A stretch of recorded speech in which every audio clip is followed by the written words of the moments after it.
போடும் பொய்த்திரையை பிரித்து விடும் காலம் புரியும் அப்போது நீயான போடும் கண்ணை நம்பாதே உன்னை மூடி போகிறவ போனே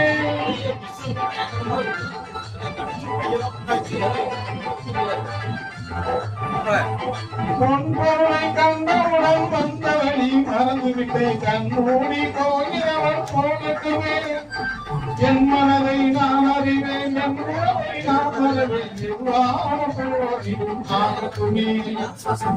நன்றி மறவாத நல்ல மனம் போதும் என்றும் அதுவே என் மூலதனமாகும் கண்ணை நம்பாதே உன்னை ஏமாற்றும் நீ காணும் தோற்றம் உண்மை இல்லாதது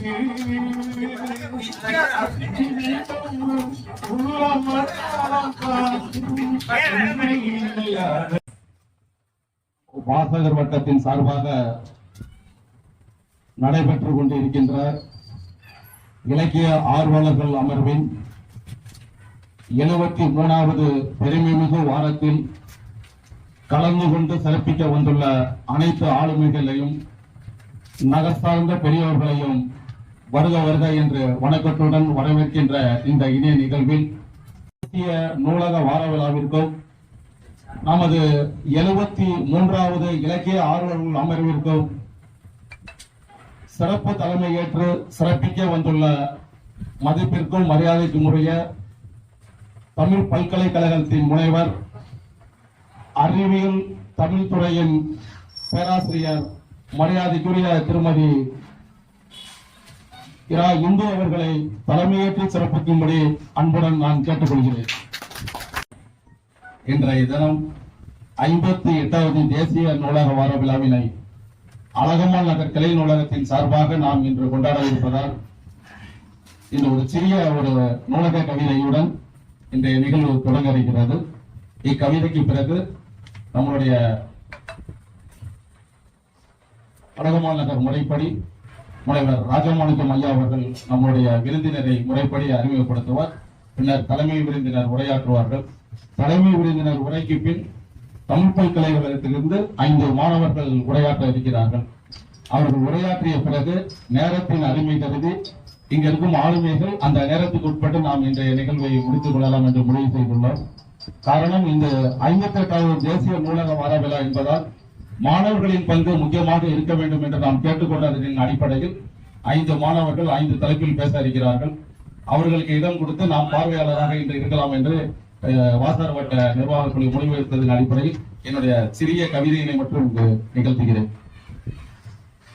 அங்கெங்கே அலைந்து திரிந்து அக்கம் பக்கம் அருகில் பார்த்து அங்கிங்கே அலைந்து திரிந்து அக்கம் பக்கம் அருகில் பார்த்து நூலகம் ஒன்றை கண்டுபிடித்தேன். நூல்களின் அடுக்கை பார்த்து விழுந்தேன். கல்வி காலத்தில் அங்கிங்கே அலைந்து திரிந்து அக்கம் பக்கம் அருகில் பார்த்து நூலகம் ஒன்றை கண்டுபிடித்தேன். நூல்களின் அடுக்கை பார்த்து விழுந்தேன். அன்று யார் யாரோ அங்கே படிக்க அறியாத நானோ சுற்றி விழிக்க அழைத்து அழைத்தார் நூலகர் அங்கே அறிவு கண்ணை திறக்க வைத்தார். அன்று யார் யாரோ அங்கே படிக்க அறியாத நானோ சுற்றி விழிக்க அழைத்து அழைத்தார் நூலகர் அங்கே அறிவு கண்ணை திறக்க வைத்தார். இன்று அழகம்மாள் நகரில் அரிய நூலகம். இன்று அழகம்மாள் நகரில் அரிய நூலகம் அறிஞர்கள் பலரும் படித்திடும் நூலகம். அறிவில் சிறந்தோர் உரையாற்றிடும் நூலகம். அறிவில் சிறந்தோர் உரையாற்றிடும் நூலகம். இலக்கிய ஆர்வலர்கள் நிரம்பிய நூலகம். அக்காலமும் இக்காலம் எக்காலமும் ஒருங்கே. அக்காலம் இக்காலம் எக்காலமும் ஒருங்கே. முக்காலமும் இணைந்த புத்தகங்கள் நமக்கே. முக்காலமும் இணைந்த புத்தகங்கள் நமக்கே. திசையெங்கு சென்றாலும் நூலகங்கள் அங்கே. திசையெங்கு சென்றாலும் நூலகங்கள் அங்கே. நமக்கு நல்வழி காட்டுவதே நூலகத்தின் பாங்கே. நமக்கு நல்வழி காட்டுவதே நூலகத்தின் பாங்கே. நன்றி, வணக்கம். இப்போதைய அனைவருக்கும் இனிய மாலை பொழுதிலே இனிய வணக்கத்தை நான் தெரிவித்துக் கொள்கிறேன். 58வது தேசிய வார விழா மற்றும் நம்முடைய அழகமாநகர் கிளை நூலக வாசல் வட்டத்தின் 73வது வாரமும் ஒரே கல்லில் 2 மாங்காய்கள் போல ஒரே இடத்தில் 2 நிகழ்வுகள் நடைபெறுகின்றன. இது ஒரு மகிழ்ச்சிக்குரிய விஷயம். ஏனென்று சொன்னால் அங்கும் நம்முடைய ராஜவேல் ஐயா அவர்கள் தான் தலைவர், மிகச் சிறப்பான முறையிலே நடத்தி கொண்டிருக்கின்றார். இங்கும் நம்முடைய நிரந்தர தலைவராக இருக்கின்றார். உண்மையிலேயே அவருக்கு ஒரு பலத்த கரவொலி நமக்கு ஒரு மிக முன்னுதாரணமாக விளக்கக்கூடியவர். இத்தனை வயதிலும் தன்னுடைய உடல் சுவையை பார்க்காது, பொருட்படியை பார்க்காது, எல்லாவற்றையும் முன்னிருந்து தாமாகவே முன்னிருந்து அவர் அங்கிருந்து நீங்கள் வரவில்லையா என்று ஒவ்வொருவருக்கும் அலைபேசியிலே அழைக்கக்கூடிய இந்த பண்பு என்னை மிகவும் அவருக்கு அடிமையாகிவிட்டது. மிக அருமையான ஒரு நல்ல மனிதராக விளங்குகிறார். அவருக்கு உடன் இருந்து கொண்டிருக்கிற நம்முடைய தனபால் ரொம்ப ரொம்ப பாராட்டணும். இப்ப எல்லாரும் சொல்லிட்டு போலாம். ஏன்னா அப்படி வந்து இந்த நாங்க நிகழ்ச்சி தான் வந்துருக்கோம். ஆனா அந்த மாணவர்களுக்கான போட்டிகளை நடத்தி அதையெல்லாம் ஒரு பரிசு இந்த வண்ணம் தாஜ்பால் அவர்கள், ஜோனின் சாரையா, இப்படி பல உறுப்பினர்கள் வந்து ரொம்ப கவனமாக மாணவர்களுடைய அந்த அறிவுத்திறத்தை ஆராய்ந்து செய்து கொண்டிருக்கக்கூடிய இந்த பணிக்கு மீண்டும் அழகமாநகர் வாசகர் வட்டம் கரம் கூப்பி மகிழ்கிறது. இன்றைக்கு ஆரியம்பூல் உலக வழக்கொழிந்த அழியா உன் சீர் இளமை திறம் இயந்து செயல் மறந்து வாழ்த்துதுமே. இதுதான் நம்முடைய சுந்தரபிள்ளை அவர்கள் பாடியது. ஆரியம்பூல் உலக வழக்கொழிந்த அழியா உன் சீர் இளமை திறம் இயந்து செயல் மறந்து வாழ்த்துதுமே. அப்படிப்பட்ட இந்த தமிழ் மொழி என்னாலும் அழியாத தீன்மொழியாக தேன்மொழியாக இன்றைக்கு திகழ்ந்து கொண்டிருக்கிறது என்று சொன்னால் நம்முடைய மறைந்த மேனாள் முதல்வர்களுடைய எம். ராமச்சந்திரன் அவருடைய ஆலோசனை பேர் நிறுவப்பட்ட நம்முடைய தமிழ் பல்கலைக்கழகத்தில் ஏறத்தாழ 26 துறைகள் இயங்கி வருகின்றன. அந்த துறையிலே ஒரு மாபெரும் துறையாக விளங்கக்கூடியது அறிவியல் துறை. அந்த அறிவியல் துறையுடைய இணை பேராசிரியராக வீற்றிருக்கக்கூடிய நம்முடைய முனைவர் இந்து அவர்கள் இன்றைக்கு வந்திருக்கின்றார். அவர்களை உங்களுக்கு சார்பாக நான் வருக வருக என்று வரவேற்பதில் பெருமகிழ்ச்சி அடைகிறேன். இவருடைய பணி மிகவும் அளப்பரியது. இவர் ஒரு பொறியியல் பட்டதாரி, பி, அடுத்ததாக டிடிஏ, எம்ஏஎஃப், பிஎச்டி இப்படி முடித்துவிட்டு ஏறத்தாழ 24 வருடங்களுக்கு மேலாக அவர் ஆரம்பித்த பணியே பல்கலைக்கழகத்தில் தான். அப்படிப்பட்ட ஒரு சிறப்பு வாய்ந்த ஏறத்தாழ கிட்டத்தட்ட ஒரு 5-6 துணைவேந்தர்களை இவர் கடந்து வந்திருக்கின்றார். எல்லோருக்கும் செல்ல பிள்ளையாக நான் அப்பொழுது கரந்தை தமிழ் சங்கத்திலே மாணவனாக இருந்தேன். அவர் அதற்கும்பே ஒரு பணிக்கு வந்து விட்டார். அந்த அளவிற்கு மிகச் சிறந்த ஒரு அர்ப்பணிப்பு, தன் எடுத்துக்கொண்ட அந்த காரியத்திலே மிகச் சிறந்ததாக நேர்த்தியாக செய்ய வேண்டும், மாணவர்களை வழிகாட்ட வேண்டும் என்ற தீவிரமாக குறியாக இருக்கக்கூடியவர். இப்படிப்பட்ட இவர் கிட்டத்தட்ட ஒரு இந்த கான்பரன்ஸ் அப்படின்னு சொல்லக்கூடியது ஒரு 75 கான்பரன்ஸ் நடத்தியிருக்கார். 75 கான்பரன்ஸ் அவர் எங்கே பண்ணா இருக்கார். நான் ரொம்ப சுருக்கமாக தான் சொல்றேன், யாரும் வந்து பண்ண வேண்டாம், மேடம் நீங்களே கோச்சிக்க வேண்டாம். 45 பக்கம் கொடுத்துருக்காங்க. 45 பக்கம் கொடுத்தோம்னா நானே சிறப்பு பேச்சாளர் மாதிரி ஆயிடலாம். அது வந்து நல்ல கேள்வி போலீஸ்காரங்க முறைக்கிறாரு. அதனால இன்னைக்கு கண்டிப்பா நான் வந்து ஒரு ரொம்ப மிக சுருக்கிய அளவில் தான் நான் முடிச்சுக்கிறேன். கிட்டத்தட்ட பாத்தீங்கன்னா நமக்கு வந்து ஒரு அந்த பிரசன்டேட் செமினார்ஸ் மட்டுமே நம்பர் ஆஃப் பேப்பர்ஸ் அவங்க கலந்துகிட்ட அந்த செமினார்ல 103 பேப்பர் அவங்க வந்து அவர்களே எழுதி அதை வாசித்து எழுதியிருக்கிறார். அடுத்ததாக அவங்க வந்து கிட்டத்தட்ட ஒரு 19 புக்கு எழுதியிருக்கிறாங்க. தனியலாக எழுதப்பட்டது 19 புக்கு. அவங்க இந்த எடிட்டராக ஆசிரியராக இருந்த மேற்பார்வை பார்த்தது 16 புத்தகங்கள்.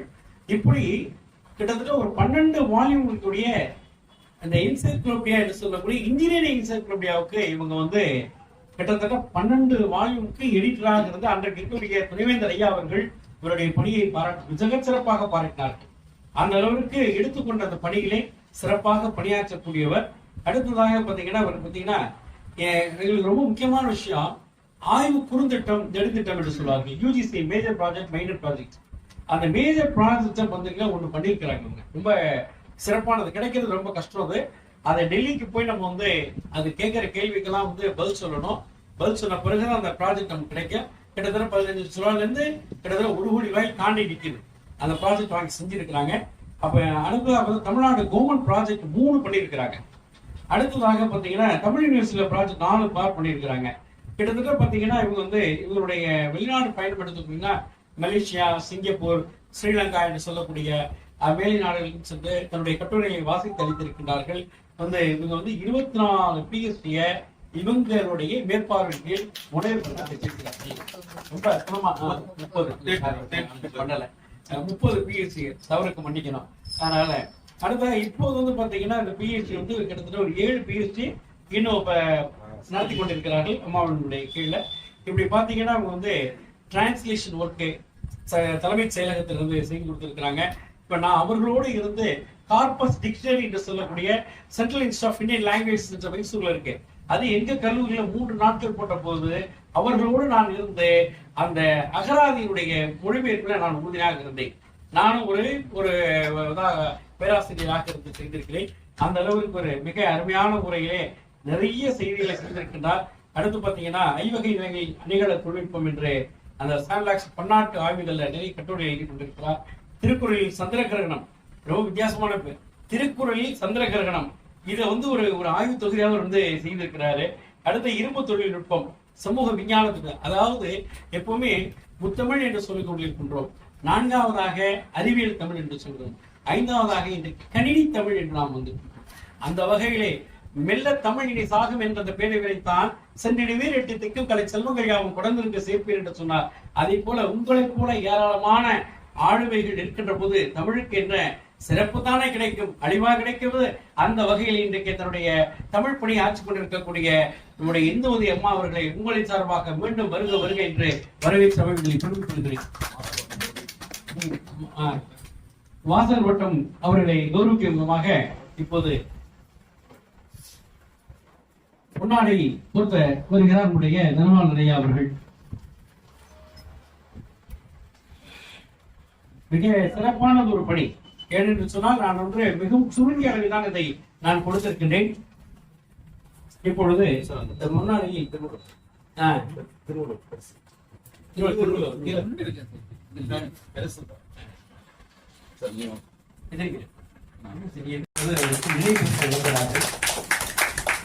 அவருக்கு பொன்னாடை போட்டு சிறப்பிக்கிறார்.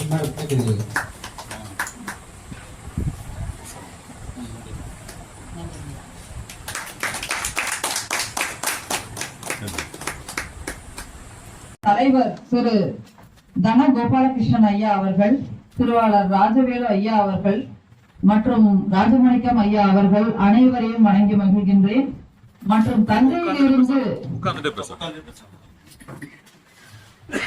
தஞ்சையிலிருந்து வருகை புரிந்திருக்கும் மிகச்சிறந்த எழுத்தாளர்கள், கவிஞர்கள், வல்லம் தாஜ்பால் ஐயா அவர்கள், திருவாளர் ஐயா அவர்கள், அப்புறம் காவல்துறையிலிருந்து வந்திருக்கவங்க, கரந்தை ஜெயக்குமார் ஐயா எனக்கு அறிமுகமானவங்க அனைவரையும் வணங்கி மகிழ்கிறேன். பேர் சொல்லாத அவங்க பேர் கூட நான் கணிப்பொறி இதுல பார்த்திருக்கேன். திருவாளர் ஐயனார் ஐயா அவர்களையும் வணங்கி மகிழ்கிறேன். அதை தவிர வெளியிலுக்கும் இது வந்து இன்னைக்கு பாத்தீங்கன்னா நவம்பர் 19 சர்வதேச ஆண்கள் தினம். அதற்கு இலக்கணமா வந்து இந்த கூட்டம் அமைஞ்சிருக்கு. ஏன்னா 2 பெண்கள் தான் இருக்கோம். அம்மா அவர்களையும் வணங்கி மகிழ்கிறேன். அத்துடன் ஆர்வமா வந்திருக்க தமிழ் பல்கலைக்கழக மாணவர்களையும் வணங்கி மகிழ்கின்றேன். இன்று நவம்பர் மாதம் பாத்தீங்கன்னா பல சிறப்புகளை உடைய மாதம். நவம்பர் 10 உலக போக்குவரத்து தினம், நவம்பர் 11 தேசிய கல்வி தினம், நவம்பர் 13 உலக நிமோனியா தினம், 14 நேருஜி பிறந்த நாள். இப்படி வந்த இந்த வரிசையில இன்று நவம்பர் 19 சர்வதேச ஆண்கள் தினம். ஆண்களின் நலன் மற்றும் சமத்துவ மேம்பாடுகள் அவற்றை முன்னிறுத்தி இந்த தினம் கொண்டாடப்படுகிறது. அது தவிர சர்வதேச கழிப்பறை தினம். இப்படி பல சிறப்புகள் இருக்கு. அதோட அறிவியல் தமிழ் துறையிலிருந்து நான் வந்ததுனால ஒரு அறிவியல் செய்தியையும் உங்களோட முன்வைக்க விரும்புகிறேன். சூரியன் வந்து 30 ஆண்டுகளுக்கு பின்னர் சனியின் நட்சத்திர கூட்டத்தில் குடியேறும் 4 ராசிகளுக்கு சிறந்த பலன்களை கொடுக்க இருக்கிறது. விசாகத்திலிருந்து அனுராத நட்சத்திரத்துக்கு இடம் பெயர்கிறது. நான் வந்து மிகச்சிறந்த சொற்பொழிவாளர் என்பதோட அறிவியல் கருத்துக்களை குறிப்புகள் எடுத்துக்கு உங்கள்கிட்ட முன்வைக்கிறேன் என்பதை முன்கூட்டியே தெரிவித்துக் கொள்கிறேன். இன்று தேசிய நூலக வார கொண்டாட்டம் 1968 முதல் இந்திய நூலக சங்கம், இந்தியன் லைப்ரரி அசோசியேஷன் நவம்பர் 14 முதல் 20ஆம் தேதி வரை 7 நாட்கள். நீங்க நல்லா கவனிக்கணும். ஒரு வாரம் ஏன் கொண்டாடுறாங்க? பழங்காலத்துல பாத்தீங்கன்னா திருமணமா இருந்தா கூட 3 நாள் 4 நாள் ரொம்ப சிறப்பா தொடர்ந்து கொண்டாடுவாங்க. இப்ப பாத்தீங்கன்னா 1 மணி நேரம் 1/2 மணி நேரம் மண்டபத்தை காலி பண்ணு எல்லாம் கிளம்பிடுங்கிற மாதிரி இருக்குது. இது நூல்களின் வைப்பகமான நூலகங்களை சிறப்பு செய்யும் பொருட்டு மக்களுக்கு நல்ல கருத்துக்களை வழங்கும் நூல்களின் வைப்பகமான நூலகத்தை சிறப்பிக்கும் பொருட்டு எல்லா இடத்திலையும் ஒரு வார காலம் கொண்டாடப்படுகிறது. தேசிய நூலக வாரமாக கொண்டாடப்பட்டு வருகிறது. நூலகங்கள் எதுக்காக கொண்டாடுறாங்கன்னா, நூலகங்கள் மற்றும் நூலக பணியாளர்கள் தமது வாழ்க்கையை மாற்றுவதிலும் சமூகங்களை வலுப்படுத்துவது. எப்படி சமூகத்தை வலுப்படுத்துறாங்கன்னா, நூல்களை சேகரித்து வைத்து அதன் மூலம் அறக்கருத்துக்களை ஒரு நூலகம் உண்டாக்குன்னா 100 சிறைச்சாலையை மூடுறதுக்கு சமம் அப்படின்றாங்கன்னா, எக்ஸாக்டா நம்ம 100ன்னு எடுத்துக்கிறதோட நல்ல கருத்துக்களை அந்த நூல்கள்ல இருந்து எடுத்துக்கிட்டு கெட்ட வழியில தீய வழியில மனிதன் செல்லாமல் இருக்கிறத மறைமுகமா குறிப்பிட்டு சொல்றாங்க. அந்த வாசகமும் அன்றாடம் நம்ம வழக்குல இருக்கு. இதனால இந்த நிகழ்ச்சி கொண்டாடப்படுகிறது. இதன் மூலம் மாணவர்களின் வாசிப்பு பழக்கத்தை ஊக்கப்படுத்தி மேம்படுத்தவும் இந்த கொண்டாட்டம் நிகழ்த்தப்படுகிறது. பொதுவா புத்தக கண்காட்சி, ஓவியம், கட்டுரை, கவிதை போட்டிகள், மிகச்சிறந்த கவிஞர்கள்லாம் வந்திருக்கீங்க. எனக்கு கவிதை எழுத வராது, அறிவியல் தொடர்பான கருத்துக்களை தான் பேச வரும். இருந்தாலும் அவர்களையும் இன்று வணங்கி மகிழ்கின்றேன். திரைப்பட விழாக்கள் இப்படி நிறைய நிகழ்ச்சிகள் கொண்டாடப்பட்டு வருகிறது. லைப்ரரி என்பது பாத்தீங்கன்னா லத்தீன் மொழியில லைப்ரா புத்தகம், ஆவணப்படுத்துது, சேகரிக்கிறது. இந்த மாதிரி அடிப்படை நிகழ்ச்சிகள்லாம், அடிப்படை சொல்லாக்கங்கள், சொற்பொருள் விளக்கங்கள்லாம் உங்களுக்கு தெரிஞ்சிருக்கும். இருந்தாலும் இந்த எடுத்துக்காட்டு முகமாக கிரேக்கத்துல லைப்ரேரியன் என்ற சொல் மூலம் தான் லைப்ரரிங்கிற ஆங்கில சொல் வந்தது. அது புத்தகங்களின் பொன்கலன் அப்படின்னு குறிப்பிடுறாங்க. அடுத்தபடியாக புத்தகம், வாசிப்பு, இதை பத்தி மிகச்சிறந்த அறிஞர்கள் என்ன சொல்லியிருக்காங்கன்னா, ஏபிஜே அப்துல் கலாம் அவர்கள் என்ன சொல்லியிருக்காருன்னா, புத்துலகம் படைக்க புத்தகம் படிப்போம், புத்தகம் படிப்போம், வித்தகம் படிப்போம். பெரியார் சொல்லியிருக்காரு. ஒரு நல்ல நூலை போல சிறந்த நண்பனும் நெருக்கமான உறவினனும் எனக்கு வேறு யாரும் இல்லைன்னு அறிஞர் அண்ணா சொல்லியிருக்காங்க. இதுல அவங்க கருத்துக்கள்லாம் அனுபவ கருத்துக்கள், சிறந்த அறிஞர்கள் சொன்னது எல்லாருக்கும் எல்லா காலத்திலும் ஏற்றுக்கொள்ளக்கூடியதா இருக்கிறதுனாலதான் பொன்மொழிகளா விளங்குதுன்னு நம்மளுக்கு தெரியும். ஒரு முறை டாக்டர் அம்பேத்கரிடம் நீங்கள் எங்கே தங்க விரும்புகிறீர்கள் என்று லண்டன் மாணவர்கள் கேட்ட போது, நூலகத்துக்கு அருகிலே எனக்கு இடத்தை ஒதுக்குங்கன்னு அவர்களிடம் கூறியிருக்கிறார்கள். அந்த அளவுக்கு நூல்களை நேசிச்சு வாசிச்சு சுவாசிச்சவர் என்று கூறலாம். மகாத்மா காந்தி அவர்களிடம் உங்களிடம் 1 கோடி ரூபாய் கிடைத்தால் என்ன செய்வீங்க அப்படின்னா, நூலகம் கட்டுவேன்னு சொல்லியிருக்காங்க. அது போல இப்ப சில நூலகத்தில் உள்ள நூல்களை பார்த்து சிலர் திருந்தி இருக்கதான் நான் அந்த ஆசிரியர்களுக்கு நெருங்கிய உறவினர்கள் கூட கேட்டிருக்கேன். தஞ்சை தமிழ் பல்கலைக்கழகத்துல ஓய்வு பெற்ற பேராசிரியர் கூவே பாலசுப்ரமணியம் ஐயா எழுதிய நூல்களை எனக்கு எப்போதும் ஒண்ணு கொடுப்பாங்க. அவங்க தொடக்கத்துல நான் 25 ஆண்டுகளுக்கு முன்னாடி அவங்ககிட்ட சில அறிவுரைகள் கேட்க போவேன் நூலாக்கம் பத்தி. அப்போ அவங்க மத்தவங்க சொல்லியிருக்காங்க, ஒரு காலத்துல இவங்க இந்த பல விருதுகள் வாங்குவாங்கன்னு. ஆனா இன்னைக்கு நான் வாங்கியிருக்கணும் என்னன்னு தெரியல, அவங்க சொன்னது உண்மையாயிடுச்சு. அவங்களுக்கு தெரியுதா என்னன்னு தெரியல, அந்த வாக்கு உண்மையாயிடுச்சு. அவர்கள் எழுதிய துண்டுன்னு ஒரு நூல்ல பாத்தீங்கன்னா, ஒரு மாணவர் தற்கொலை செஞ்சுக்க முயற்சியில இறங்கி இருந்தாரு. அந்த நூலை படிச்சுட்டு, புது நாவல் சிறுகதை தொகுப்பை படிச்சுட்டு திருந்திட்டதா அவரு தன்னுடைய கருத்தை தெரிவிச்சிருக்காரு. அத ஒருத்தவங்க கூற கேட்டு எனக்கு ஆச்சரியமா இருந்துச்சு. இதுல மூலம் கூட, அதாவது ஒரு கத்தி இருக்கு, பழத்தையும் சீவலாம் குத்தவும் செய்யலாம்.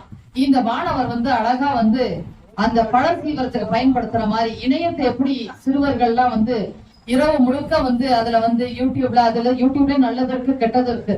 நான் யூடியூப்ல முன்னாடி பார்க்கவே மாட்டேன். ஆனா அப்படியே நான் அழைச்சிட்டு போய் இப்ப யூடியூப்ல ஒரு 30-35 காணொலிகள் இலக்கியம் சார்பா தொடர்புடையதா அது காண அழைச்சிக்கிட்டு போகணும் தான் சொல்லணும். அதாவே நான் ஈடுபடுத்திக்கிற வச்சு நல்ல கருத்துக்களை வெளியிட்டு, அது மாதிரி இந்த துண்டுங்கிற சிறுநாவலை படிச்சுட்டு அந்த மாணவர் திருந்திட்டதா சொல்லியிருக்காரு. இது ஒரு ஆச்சரியமானது. என்னன்னா, நூலகத்துல உள்ள நூலை படிச்சுட்டு நல்ல கருத்தை அவர் எடுத்துக்கிட்டாரு. இதை நம்ம முன் உதாரணமா நம்ம மாணவர்களுக்கெல்லாம் சொல்லலாம். அது மாதிரி வாசிப்பது என்பது சிறுகதை அல்ல, ஒரு தொடர்கதை. கண்டினியூஸா போயிட்டே இருக்கும், வானமே இல்லைங்கிற மாதிரி. கிரேக்க சிந்தனையாளர் சாக்ரட்டிஸ் மரண தண்டனை விதிக்கப்பட்டு தனக்கு நஞ்சு கொடுக்கப்படும் வரை படித்து கொண்டே இருந்தாராம். தெரிஞ்சிருச்சு, death decided even then he wants to read. அப்ப அவர் இந்த நூல்களை படிக்க விரும்பினார் அந்த காலத்துல. விதிக்கப்பட்டு தனக்கு நஞ்சு கொடுக்கப்படும் வரை படித்துக் கொண்டே இருந்தாராம். இந்த 7ஆம் அறிவுல கூட நடிகர் சூர்யாவுக்கு நஞ்சு கொடுத்ததும் தெரியும், ஆனாலும் அதை ஏத்துக்குவாரு. அந்த மாதிரி இதை வந்து நம்ம கம்பேர் பண்ணி பாத்துக்கலாம். தெரிஞ்சிடுச்சு மரணம் விதிக்கப்பட்டது. நம்மளுக்கே பாத்தீங்கன்னா ஒரு மரண படுக்கையில இருக்கவங்களுக்கு வந்து சாமி கண்ணுக்கு தெரியுதுன்னு சொல்லுவாங்க. உறவினர்கள் மரணம் அடைஞ்சவங்க கூப்பிடுறாங்க, வாசல்ல நிக்கிறாங்களா சொல்லுவாங்க. அப்ப வந்து எப்பேற்பட்ட திடமான உறுதியான மன உறுதி உள்ளவங்களும் ஒரு ஷேக் ஆனாங்க பயம் மரணத்தை பார்த்து. அவருக்கு தெரிஞ்சும் என்ன செய்றாரு, இந்த நூலை படிக்கணும் நம்ம அப்படின்னு முடிவெடுத்துட்டாரு. அதுபோல் லிபியா நாட்டை உமர் முக்தர் என்ற புரட்சியாளர் தூக்கு கயிற்றை அவரது கழுத்தில் மாட்டும் வரை இன்னும் அதாவது மரணம் எப்ப வரும்னு தெரியல, மணிக்கணக்கா இருக்கலாம், இவருக்கு கழுத்துல மாற்றம் வரைக்கும் படிச்சுட்டு இருக்காங்க. அந்த அளவுக்கு நூல்களை நேசிச்சிருக்காங்கன்னு சொல்லணும். நேருஜி அவர்கள் தான் இறந்த பின் தன் உடல் மீது மலர் மாலைகளை வைக்க வேண்டாம், புத்தகங்களை வைங்க அப்படின்னு சொல்லியிருக்காங்க. அதுவும் ரொம்ப ஆச்சரியமானதுதான். அந்த அளவு அவர்களும் நேசிச்சிருக்காங்க. அறிஞர் அண்ணா திருப்பி என்ன சொல்லியிருக்காங்கன்னா, புற்றுநோய் சிகிச்சைக்கு அமெரிக்க மருத்துவமனைக்கு தான் படித்துக் கொண்டிருந்த புத்தகத்தில் சில பக்கங்கள் பாக்கி இருக்கு. அதனால அறுவை சிகிச்சையே இப்ப வந்து இந்த காலத்துல பாத்தீங்கன்னா சிசேரியன் குழந்தை எடுக்கிறது இந்த ராசி இந்த நட்சத்திரத்துல இருந்துருங்க, மனைவிக்கு எடுக்காதீங்க. எனக்கு தெரிஞ்ச உறவினரே சொல்லியிருக்காங்க, ஒரு 5 நிமிஷம் இருங்க டாக்டர்கிட்ட கேட்பாங்க. ஏன்னா நல்ல ராசி நட்சத்திரம் நல்ல நேரத்துல அந்த குழந்தை வந்து இந்த புவியில ஜனிக்கணும் அப்படிங்கறதுக்காக அந்த மாதிரி மாற்றங்கள்லாம் செய்வாங்க. ஆனா இவர் என்ன செஞ்சிருக்காங்கன்னா, அறிஞர் என்ன புற்றுநோய் சிகிச்சை அமெரிக்க மருத்துவமனையில அவங்க அட்மிட் பண்ணிருக்கப்ப தான் படித்துக் கொண்டிருந்த புத்தகத்தில் சில பக்கங்கள் பாக்கி இருக்குது. அவற்றை படித்து முடிக்கும் வரை அறுவை சிகிச்சையா தள்ளி போட்டார். அதனால அவருக்கு ஏதாவது உடல் உபாதை வந்தாலும் அதை பத்தி கவலைப்படாம நினைச்சத அந்த நூலை படிக்கணுங்கிறதுல ரொம்ப ஆர்வமா இருந்திருக்காரு. நூலகம் நமக்கு ஓய்வு நேர உலகம் என்கிறார் அறிஞர் அண்ணா. அதே மாதிரி பழமொழிகள் நிறைய ஆங்கிலத்துல பொன்மொழிகள் பழமொழிகள் இருக்கு. ஒரு நூலகம் திறக்கப்படும் பொழுது 100 சிறைச்சாலைகள் மூடப்படுகிற முன்னமே கூறினது போல ஒரு புத்தகத்தின் உள்ளே பல அறிஞர்கள் தன்னோடு பயணம் செய்வதாக உணர்ந்தார் நேருஜி அவர்கள். இது வந்து நம்ம பாத்தீங்கன்னா திரைப்படத்துல வன்முறையை காட்டுறப்பையும் நம்மளுக்கு வந்து ஐயோ இவங்க அவங்கள குத்திடுவாங்களோ அப்படின்னு நினைப்போம். ஒரு காதல் காட்சியை காட்டா ஒரு மனம் லயிச்சு போய் இந்த பாடலோட இது மனிதனுடைய இட்ஸ் குவைட் நேச்சர், மனிதனுடைய இயல்பு, எல்லா மனிதனுக்கும் உள்ளது. அது மாதிரி புத்தகத்தின் உள்ளே பல அறிஞர்கள் தன்னோட பயணம் செய்வதாக உணர்ந்தார் நேருஜி அவர்கள். அதை அவரு வெளிப்படுத்தியிருக்காரு.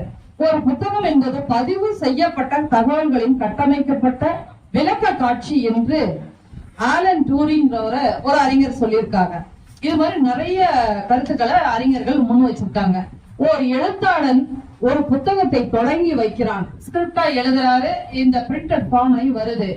ஆனால் ஒரு வாசகனோ அதனை முடித்து வைக்கிறான். அப்ப எப்ப கம்ப்ளீட் ஆகுது அந்த புக்கு, அந்த வாசகன் படிச்சு அது முழுமையா பலன் அடைஞ்சோடதான் அது ஃபுல்ஃபில் ஆகுது. அந்த ஆத்தரோட ஆசிரியரோட என்ன நிறைவேறுதுன்னு சொல்லலாம், நூலாக்கத்தோடைய எண்ணம் நிறைவேறுதுன்னு சொல்லலாம். நான் இன்னும் வாசிக்காத நல்ல புத்தகம் ஒன்றை வாங்கி வந்து என்னை சந்திப்பவனையே என் தலை சிறைந்த நண்பன்னு ஆபிரகாம் லிங்கன் கூறியிருக்காரு. இதுவரைக்கும் அவரே நூல்ல படிக்கிறதுல ரொம்ப தேர்ச்சி பெற்றான்னு சொல்லுவாங்க. நான் படிக்காத புக்கை யார் கொண்டு வராங்களோ அவங்க நண்பனா ஏத்துக்கிறேன். இந்த நண்பனுக்கு அதான் முழங்காலுக்கு முட்டத்தலைக்கு முடிச்சு போடுற மாதிரி நண்பனுக்கும் நூலுக்கும் என்னன்னா அவர் அந்த அளவுல நூல்களுக்கு முக்கியத்துவம் கொடுத்திருக்காரு என்பன்ற மறைமுக கருத்தை நாம் கருத வேண்டும். புத்தகங்கள் வாழ்க்கை குறித்த நம் கண்ணோட்டத்தை முற்றிலும் மாற்றி வெற்றி என்னும் நெடிய பாதையை நோக்கி நம்மை அழைத்து செல்கின்றன. காலம் என்னும் பெருங்கடலில் நம்மை கரை சேர்க்கும் கலங்கரை விளக்குதான் புத்தகம் அப்படின்னு எட்வின் பர்சிங்கிற அறிஞர் சொல்லியிருக்காரு. அது மாதிரி ஊவேசா ஐயாவை பத்தி ஒண்ணு சொல்லணும். இப்ப பிள்ளைங்களெல்லாம் அவங்க பெற்றோர்கள் எல்லாம் படிவாங்க, செல்ல முடி வச்சுட்டு படிக்கிறியா இல்லையா என்ன செய்யற அப்படின்னு பொதுவா பாத்தீங்கன்னா இரவு நேரங்கள சொல்லுவாங்க. ஊவேசா ஐயாவை முதுமை காரணமா ஒரு இளைஞன் வந்து மாடி படிக்கட்டில அழைச்சிட்டு போயிட்டு இருக்காரு. அப்போ வந்து அந்த பையன் கொஞ்சம் உஷாரா போங்க, ஜாக்கிரதையா போங்க, இப்ப இந்த காலத்துல இன்னும் மழை குளிர்ல எல்லாம் வலிக்கு விழுந்துடாதீங்க அப்படிங்கிற மாதிரி எல்லாம் சொல்லுவாங்களா. அது மாதிரி படி அப்படின்னு இருக்காரு அந்த யாரு பணியாளர். உடனே ஊவேசா ஐயா அவர்கள் அதாவது ஏதாவது ஒரு துறையில எப்படியாவது சிறந்து விளங்கணும். இப்ப நமக்கு பாக்குற ஒரு பார்வை ஒரு விஞ்ஞானிக்கு மாறுபட்ட கோணத்துல பாக்குறப்பதான் அது கண்டுபிடிப்பா முகிழ்கிறது. அந்த மாதிரி இதை எடுத்து பொருத்தி பார்த்தோம்னா படின்னு சொன்னப்போ ஊவேசா ஐயா என்ன சொல்லியிருக்காங்கன்னா, ஆம் படித்தால் தான் மேலே செல்லலாம். then only we can go in the upstairs. Double meaning இரட்டை புலவர் அந்த மாதிரி சொல்லியிருக்காங்க. தனிப்பாடல் திரட்டு சொல்லுவாங்கல்ல, அந்த புலவர் மாதிரி படின்னு சொல்லியப்ப நீ சொல்றது கரெக்ட் தான், படிச்சாதான் மென்மேலும் உயரலாம்ங்கிற கருத்தை சொல்லியிருக்காரு. படிப்பு எவ்வளவு முக்கியத்துவங்கிறத இல்ல நம்ம மறைமுகமா எடுத்துக்கலாம். அப்புறம் நூல்ங்கிறது, நூல் என்ற சொல் வழக்கு பல 2000 ஆண்டுகளுக்கு முந்தைய தொல்காப்பியத்திலே இடம்பெற்றிருக்கு. அது என்னன்னா, ஒரு மரத்தின் வளைவு நெளிவுகளை கண்டறிவதற்கு மரவேலை செய்யும் தச்சர்கள் பயன்படுத்தும் கருவி நூல் எனப்பட்டது. மரத்தின் வளைவை கண்டறிந்து அதனை சீர் செய்வதற்கு நூலை பயன்படுத்தியது போல மனிதனின் மனதில் உள்ள மனக்கோளாறுகளை நீக்குவதற்கு நூல்கள் பயன்படுகின்றன. அதே மாதிரி ஔவையார் என்ன சொல்லியிருக்காங்க, நூலளவு ஆகுமாம் நுண்ணறிவு. இந்த செயற்கை நுண்ணறிவு காலம் வந்ததுலயும் ஒரு மனிதன் எந்த அளவுக்கு நூல்களை, அதாவது இப்ப கார் வந்தப்ப சைக்கிள் முக்கியம், வீட்டுல கூட சைக்கிள் வாங்கி வச்சுக்கிட்டு உடற்பயிற்சி செய்யலாம், சைக்கிளை ஒதுக்க முடியாது. அது மாதிரி கணிப்பொறி இணையம் வந்த காலத்திலையும் அடிப்படை நூல்கள் தான். கணிப்பொறியில ஒரு விஷயம் இணையத்துல வருதுன்னா பயனீர் ஒர்க் முதல்ல எந்த நூல்ல இருந்துதான் அடிப்படை ஆரம்பிச்சிருக்கோங்கிறத நம்ம உணரணும். அதனால நம்ம ஏற்கனவே நீங்க எல்லா நூலகத்துல நூல் வாசிப்புல ஆர்வமா இருக்கீங்க, உங்களுக்கு சொல்ல வேண்டியது இல்ல. உங்க குடும்பத்தினர் எல்லாத்துக்குமே நீங்க நூல் படிக்கிறதுல ஆர்வமூட்டி வருவீங்க. அதே மாதிரி நூல்கள் பலவற்றையும் வீடு, பழங்காலத்துல உய்த்தகம், அகம், எப்படி ஜீரகம் உடம்ப அகத்தை சீர் செய்யக்கூடியது சீரகம் மாதிரி நூல்கள் வைக்கிற இடத்த நூலகம் என்பது போல் உய்த்தகம் வாழும் இடம் என்று நிறைய சேகரித்து வைக்கும் பழக்கம் பழங்காலத்துல புலவர்களிடம் இருந்துச்சு. கோயில்களை கூட அந்த நூல்கள் சேகரிச்சு வச்சிருக்காங்கன்னு ஒரு செவிவழி செய்தியும் உண்டு. புத்தகமே சால தொகுப்பும் பொருள் தெரியார் உய்த்தகம் எல்லாம் நிறைப்படும் என்ற பாடல் மூலம் இதை நம்ம அறிந்து கொள்ளலாம்.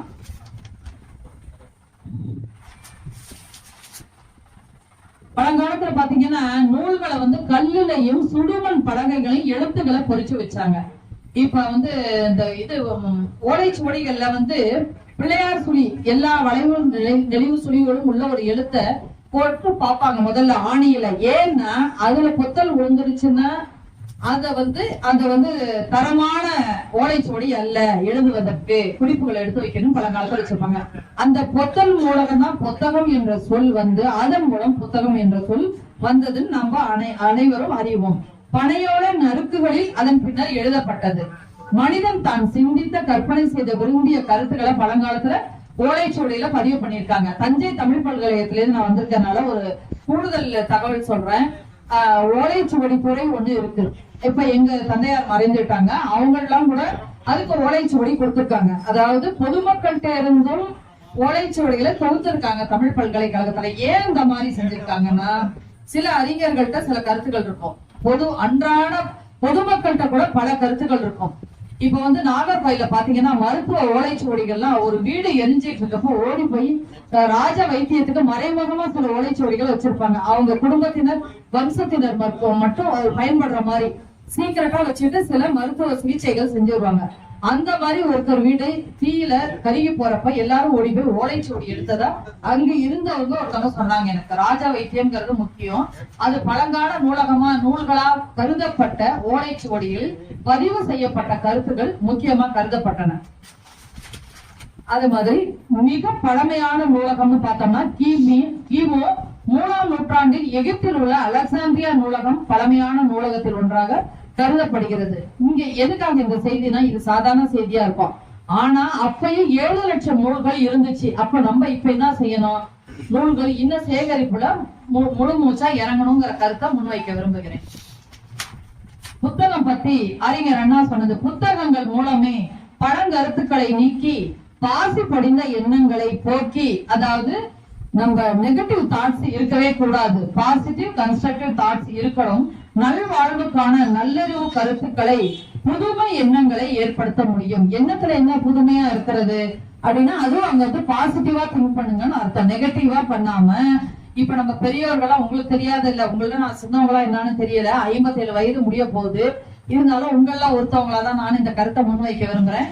ஏற்கனவே நீங்க நூலாக்கத்துல எல்லாத்துக்கும் ஆர்வம் மூட்டி வருவீங்க, இன்னும் அதை பகிர்ந்து கொண்டா இன்னும் கொஞ்சம். இப்போ ஒரு புடவை கடைக்கு போறோம், பெண்ணா இருக்கிறதுனால அந்த எடுத்துக்காட்டைன்னு சொல்றேன். அந்த புடவை நம்ம வீட்டுல வச்சிருக்கே தெரியாது, இன்னொருத்தவங்க எடுத்தோன்னதான் தெரியும். அது மாதிரி அந்த கருத்துக்கள் இன்னொருத்தவங்க பேசுறப்ப ஹைலைட் ஆகும். அந்த நோக்கில வாசிப்பை நேசிக்க குடும்பத்தினரிடம் நம்ம இன்னும் ஊக்கப்படுத்தணும் என்ற கருத்தை முன்வைக்க விரும்புகிறேன். அது மாதிரி R.L. ஸ்டீவன்சன் என்ற ஒருத்தர் அறிஞர் என்ன சொல்லியிருக்காருன்னா, ரத்தத்திற்கு மகத்தான மாற்று புத்தகம். ரத்தத்துக்கு புத்தகத்துக்கு என்ன இருக்கு, ரத்தம் எங்க ஓடுது, புத்தகம் என்னத்துக்கு எங்க பயன்படுது.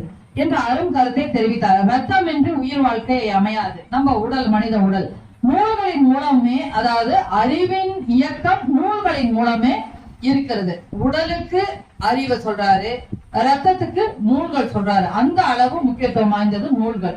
அதனால அந்த நூலை வாசிக்கிற பழக்கத்தை நம்ம ஏற்படுத்த வேண்டும். அது மாதிரி முதல் நூலகம்னு பார்த்தோம்னா தி ராயல் லைப்ரரி ஆஃப் அஸ்பர்பனிபல் என்ற லைப்ரரி வந்து முதல்ல தொடங்கப்பட்டது. இப்ப நூலகத்தை பத்தி சொல்றப்ப இந்திய நூலகத்தின் தந்தை டாக்டர் எஸ்.ஆர். ரங்கநாதன் அவர்களை குறிப்பிடணும். அவர் 5 கருத்துக்களை முன்வைக்கிறாரு. நூல்கள் பயன்பாட்டுக்குரியவை, அதாவது தொல்காப்பியத்துல கூட சொல்லுவாங்க, எல்லா சொல்லும் பொருள் குறித்தனவே. அதாவது இப்போ சொல்லுன்னு வந்துட்டு அது பொருள் உண்டு, ஏதேனும் ஒரு வகையில ஒரு நம்ம தொடர்பு படுத்தி பொருள் கொள்ளணும். அது மாதிரி எந்த நூலும் வந்து பயனில்லைன்னு சொல்ல முடியாது. வெவ்வேறு கண்ணோட்டத்துல எல்லா நூலும் பயன்படக்கூடிய நூல்களே. ஒவ்வொரு வாசகரும் அவரது நூல், அதாவது ஈச் ஒன் ஹேவ் ஒன்ங்கிற மாதிரி ஒரு வாசகரும் ஒரு நூல் சொந்தமானதுங்கிற மாதிரி நம்ம கருதணும். ஒவ்வொரு நூலுக்கும் ஒரு வாசகர் ரெப்ளிகாவா, ரிவர்ஸா, இங்க இருந்து அங்க சொன்னாரு, அங்க இருந்து இங்க சொல்றாரு, ரெண்டுமே. அப்ப ஒரு மனிதனுக்கு நூல் எவ்வளவு முக்கியங்கிறது தெரியுது. இது மாதிரி இன்னும் 2-3 பாயிண்ட்ஸ் சொல்லியிருக்காரு, கருத்துக்கள் சொல்லியிருக்காரு. 1928 நூலக அறிவியல இந்த கருத்துக்களை அவர் முன்வைத்தாரு. இன்னொன்னு, வாசகரின் நேரத்தை சேமிக்க வேண்டும்.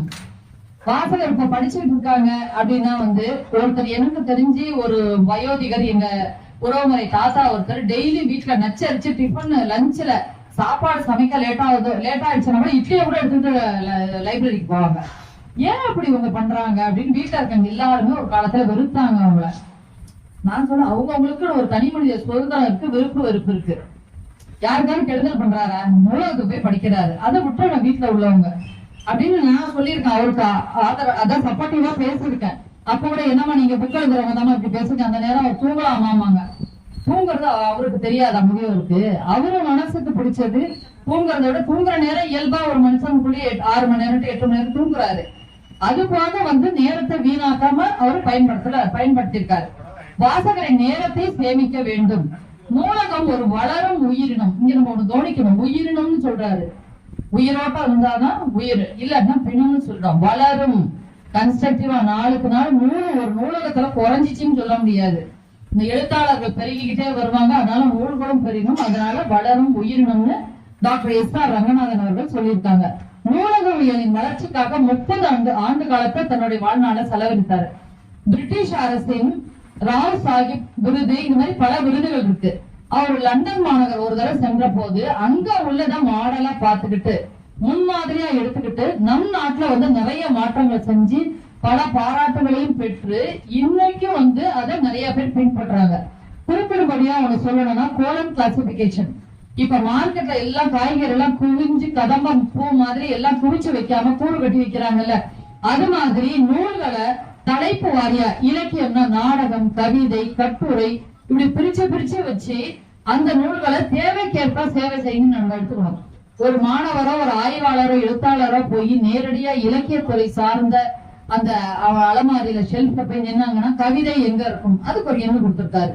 கோலன் கிளாசிபிகேஷன், அது உலகளாவிய நிலையில இன்றும் பேசப்படுது.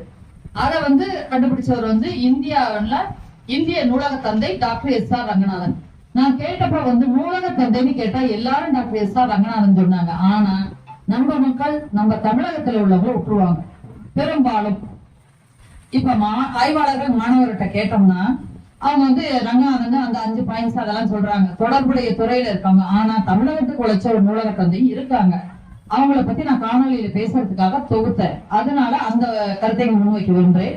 தில்லைநாயகம் வேதி என்று அழைக்கப்படும் தில்லைநாயகம் ஐயா அவர்கள் தமிழக நூலக தந்தை என்று போற்றப்படுகிறார். எதுக்குன்னா நிறைய உழைச்சிருக்காரு நூலக முன்னேற்றத்துக்கு. இவர் சென்னை கன்னிமரா நூலகத்தின் முதல் தொழில்புரி நூலகர். நம்ம ஒரு விஷயம் கவனிக்கணும், டெக்னிக்கல் லைப்ரரியன். டெக்னிக்கலா இந்த காலத்துல தொழில்நுட்பம், தொழில் சார்ந்த தொழில்நுட்ப டெக்னாலஜி அப்படிங்கிறாங்க. பழங்காலத்துல தொழில்புரி ஒரு அருமையான கலைச்சொல் பயன்பாட்டுல இருந்திருக்குது. தொழில்புரி நூலகர். இவர் பல நூல்களை எழுதியுள்ளார். இந்திய நூலக இயக்கம் என்னும் இவரது நூல் 40 ஆண்டு கால சேகரிப்பு. இப்ப நம்ம வந்து ஒரு நூலாக்க பணியிலன்னா 1 மாதத்திலையும் சேகரிக்கலாம். இணையத்துல வச்சு ஜெமினி, சாட் ஜிபிடி, பெர்ப்ளெக்சிட்டி அப்படி இப்படின்னு போட்டு அதுல இந்த கருவை எடுத்துக்கிட்டு உரு கொடுத்து கூட ஒரு மாதம் ஒரு வாரத்தை கூட நூலாக்கக்கூடிய உத்திகள் சரியா செஞ்சோம்னா நம்ம ஆக்கிடலாம். ஆனால் 40 ஆண்டு கால சேகரிப்புகளை கொண்டு 400 பக்க அளவில் அவர் ஒரு மிகச்சிறந்த நூல் எழுதியிருக்கார். இவர் எழுதிய குறிப்பேடு என்னும் நூல் தமிழில் முதலில் வெளிவந்த ஆண்டு நூல், இயர் புக். அது குறிப்பிட முடியாது சொன்னாங்க. காலாண்டிதழ் அரையாண்டிதழ் மாதிரி ஆண்டு நூல் முதல்ல தமிழ்ல இவர் வெளியிட்டிருக்காரு. யாரு? தமிழக நூலக தந்தை என்று போற்றப்படும் வே. தில்லைநாயகம் ஐயா அவர்கள் 1948 சென்னை பொது நூலகங்கள் சட்டத்தை வடிவமைத்தார். சட்டசபையிலும் அதை நிறைவேற்றினார். அதை அடையொற்றி பிற மாநிலங்களும் நூலக சட்டங்கள் உருவாக்கப்பட்டன. அத ரூல்ஸ் பிரேம் பண்றதுக்கு அடிப்படை ஆதாரமா இவருடைய கருத்துக்கள், முயற்சி, உழைப்பு எல்லாம் இருந்துக்கு. அந்த வகையில நாம் அவரை நினைவு கூற வேண்டும். ஏபிஜே அப்துல் கலாம் அவர்கள் என்ன சொன்னாங்கன்னா 3 நூல்களை குறிப்பிடுறாங்க. வால்டன் தத்துவ ஞானி ஹென்றி டேவிட் தோரோ அவர்கள் எழுதினது, journey into light doctor G Venkatraman எழுதியது, விஞ்ஞானி சந்திரசேகர் பற்றிய நூல் காமேஸ்வரர் எழுதியது. அந்த நூல்கள்ல 2 செய்தியை நான் குறிப்பிட விரும்புறேன். முதல் புத்தகத்துல தத்துவ ஞானி ஹென்றி டேவிட் தோரோ எழுதிய வால்டன் புத்தகத்துல என்ன குறிப்பு இருக்குன்னா, நான் என்னுடைய பரிசோதனைகள் மூலம் நான் கற்றுக்கொண்டது என்னவென்றால் ஒருவன் கனவு காண வேண்டும்.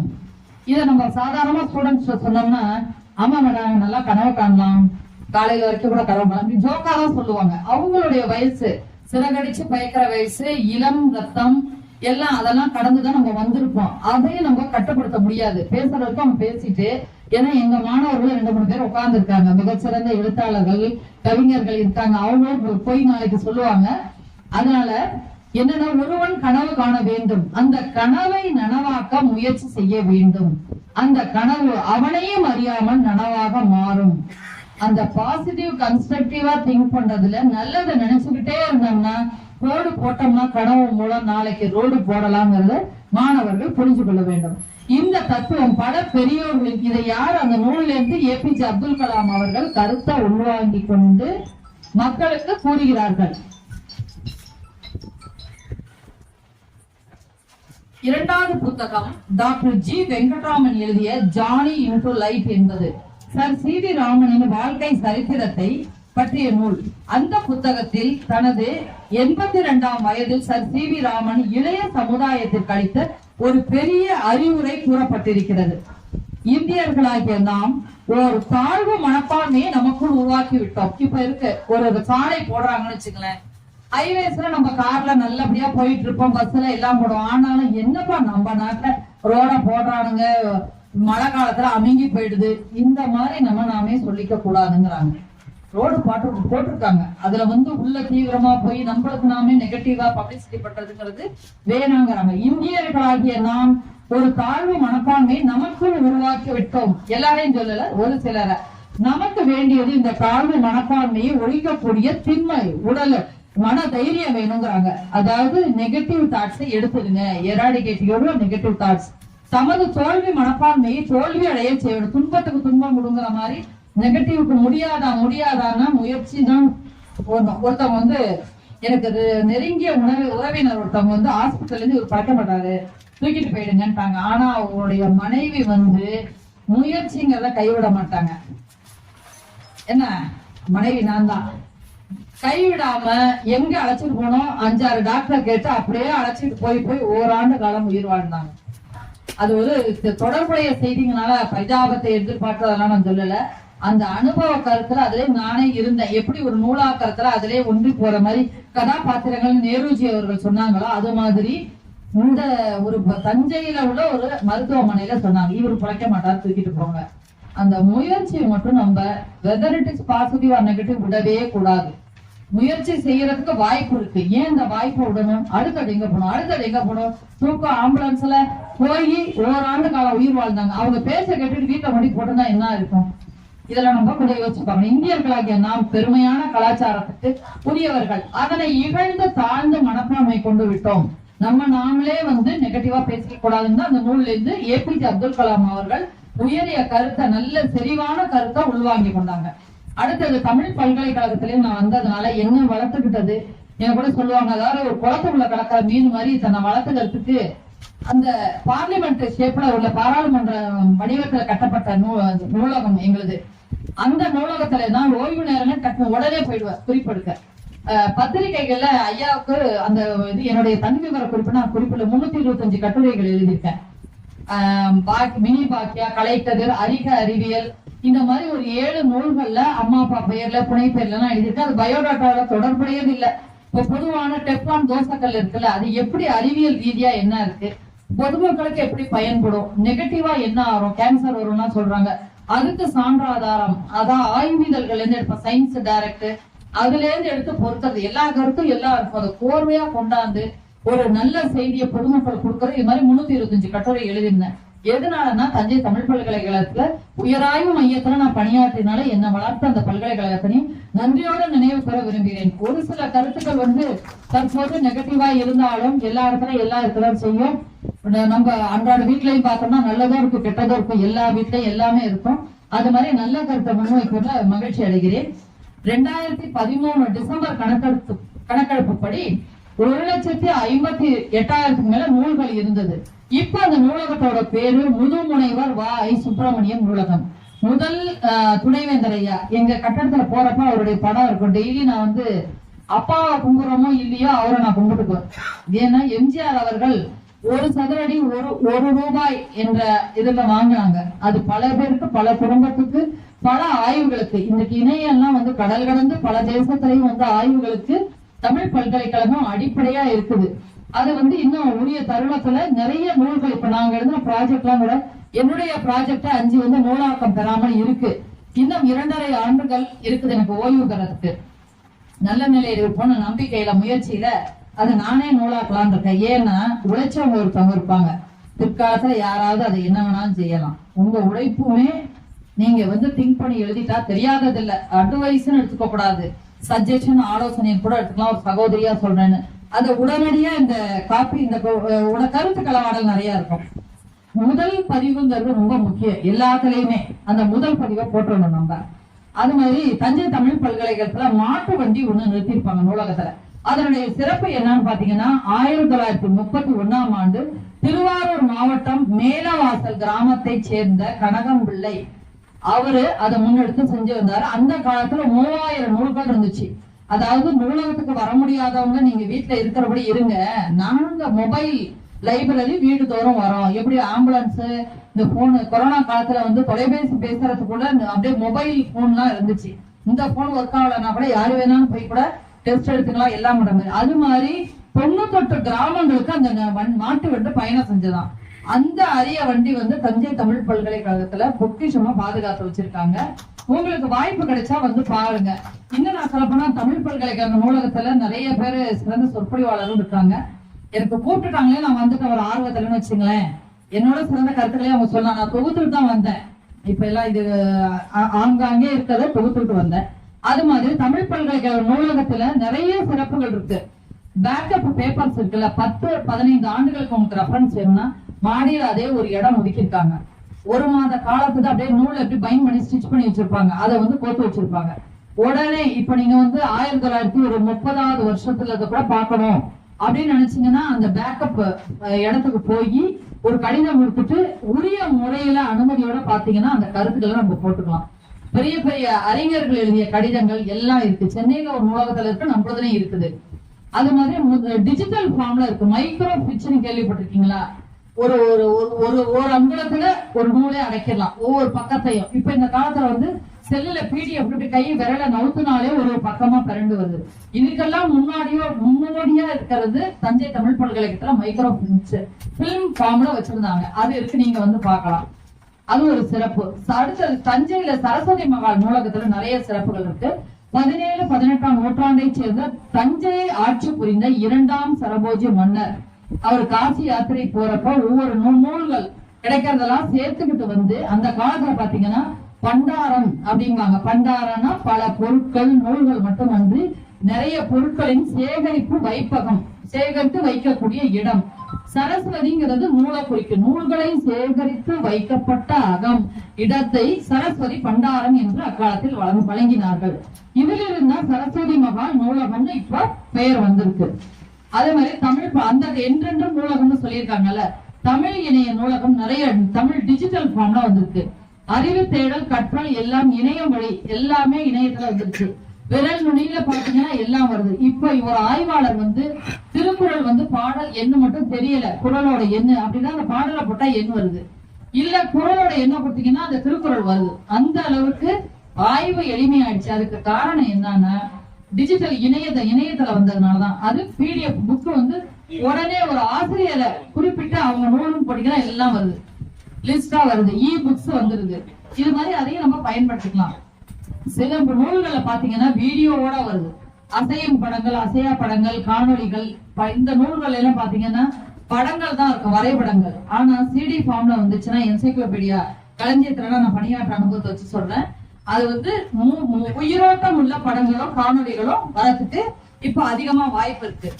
அது மாதிரி அண்ணா நூற்றாண்டு நூலகத்தை பத்தி சில குறிப்புகள் எடுத்துட்டு வந்தா அது பொதுவா சொல்லிட்டு என்னுடைய உரையை முடிக்கிறேன். அண்ணா நூற்றாண்டு நூலகத்துக்கு நான் போகல, ஆனா வந்து அதனுடைய படம் வீடியோ எல்லாம் எனக்கு கிடைச்சிச்சு. கலைஞர் ஆட்சியில் கணினி தமிழ்ல ஒரு நூல் எழுதின அரசு தரப்புல எழுத சொல்லியிருந்தாங்க. திருவையாறு அவை கோட்டம் திரு கலைக்கோவன் ஐயா அவர்கள் அந்த திருவாளர் ஜெயக்குமார் ஐயா அவர்களுக்கும் தெரியும் நினைக்கிறேன். நிறைய 100 பேர் வந்து எழுதி 100 பேருக்கு சென்னையில சிறப்பு செஞ்சாங்க. அது விருதுக்கு போயிட்டு விருது கிடைக்கிறதா என்னன்னு தெரியல. ஆனா அந்த உழைப்புல இருந்து நான் தெரிஞ்சுக்கிட்ட ஒரு விஷயத்த சொல்றேன். அண்ணா நூற்றாண்டு நூலகத்துல என்ன சிறப்புனா பார்வையற்றோருக்கு நிறைய நூல்கள் வந்து அவங்க போய் படிக்கிற மாதிரி இருக்கு. இந்த நூலக வார விழானா பல பொன்மாலை பொழுதுங்கிற ஒரு நிகழ்ச்சி இது வட்டம் நடத்துறீங்களா, வாசகர் வட்டம் மாதிரி. அங்க பொன்மாலை பொழுதுல சிறுவர்களுக்கு எல்லாத்துக்குமே அவங்க போய் அவங்களே இயக்கி நூல்களை படிக்கிற ஆர்வத்தை ஊட்டும் வகையில பல 9 தளங்களோட இருக்கு அந்த அண்ணா நூற்றாண்டு நூலகம். வந்து நான் எந்த கட்சி எதுவும் பேசல, ஆனா வந்து கருத்து இருக்கிறதுனால சொல்ல வரேன். இப்பயுமே எந்த கட்சியும் நான் கண்டுபிடிக்க முடியாது, எந்த சங்கமும் கிடையாது. அது தனியா ஆவத்தம்னா சூழ்நிலையும் அப்படிதான் இருக்கு. இது நல்லதுன்னு நினைக்கிறேன். இறுதியாக வந்து இன்னும் 2-3 கருத்துக்களை சொல்றேன். தாய்வான் போன்ற நாட்டில் 24 மணி நேரமும் நூலகம் இயங்கி இருக்கு. இப்ப சாஸ்திராலயம் என்னுடைய உறவினர் சகோதரர் பையன் வந்து 9:30 வருவாங்க. ஒரு சிலர் வந்து ஏன் இத்தனை மணிக்கு வரான் இவனா, அவன் ஆர்வம் நல்ல வழியில போயிட்டு இருக்கான், தெரிஞ்சவங்க இருக்காங்க, படிக்கிறாங்க. அதை நம்ம டிஸ்கரேஜ் பண்ணக்கூடாது. நம்ம ஃபர்ஸ்ட் வரணும், உழைக்கணும்.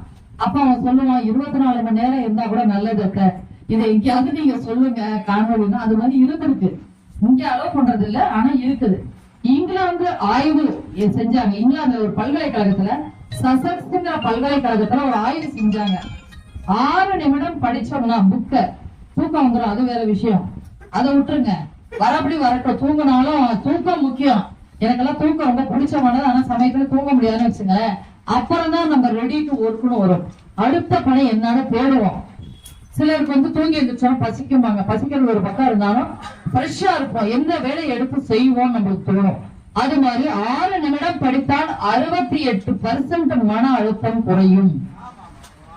முக்கியமா இது மாதிரி இன்னொரு என்னுடைய அனுபவ கருத்து என்ன சொன்னா, நம்ம வந்து பாடல்கள் கேட்கலாம். தூங்குறப்ப இணையத்தை பாக்குறோம்னா குடும்பத்தினர் வந்து சில பாடல்களை ஒரு 4-5 பாட்டு ஏதோ பாட்டு பார்த்தோம்னா அது செவிக்கு உணவுங்கிற மாதிரி கேட்டுக்கிட்டு அப்படியே தூங்கணும்னா அந்த தூக்கமும் வரும், அந்த ஸ்ட்ரெஸ் ரிலீஸ் ஆகும், மன அழுத்தம் குறையுங்கிறாங்க பாத்தீங்களா. இது நூல்கள் இல்லாத அனுபவம்.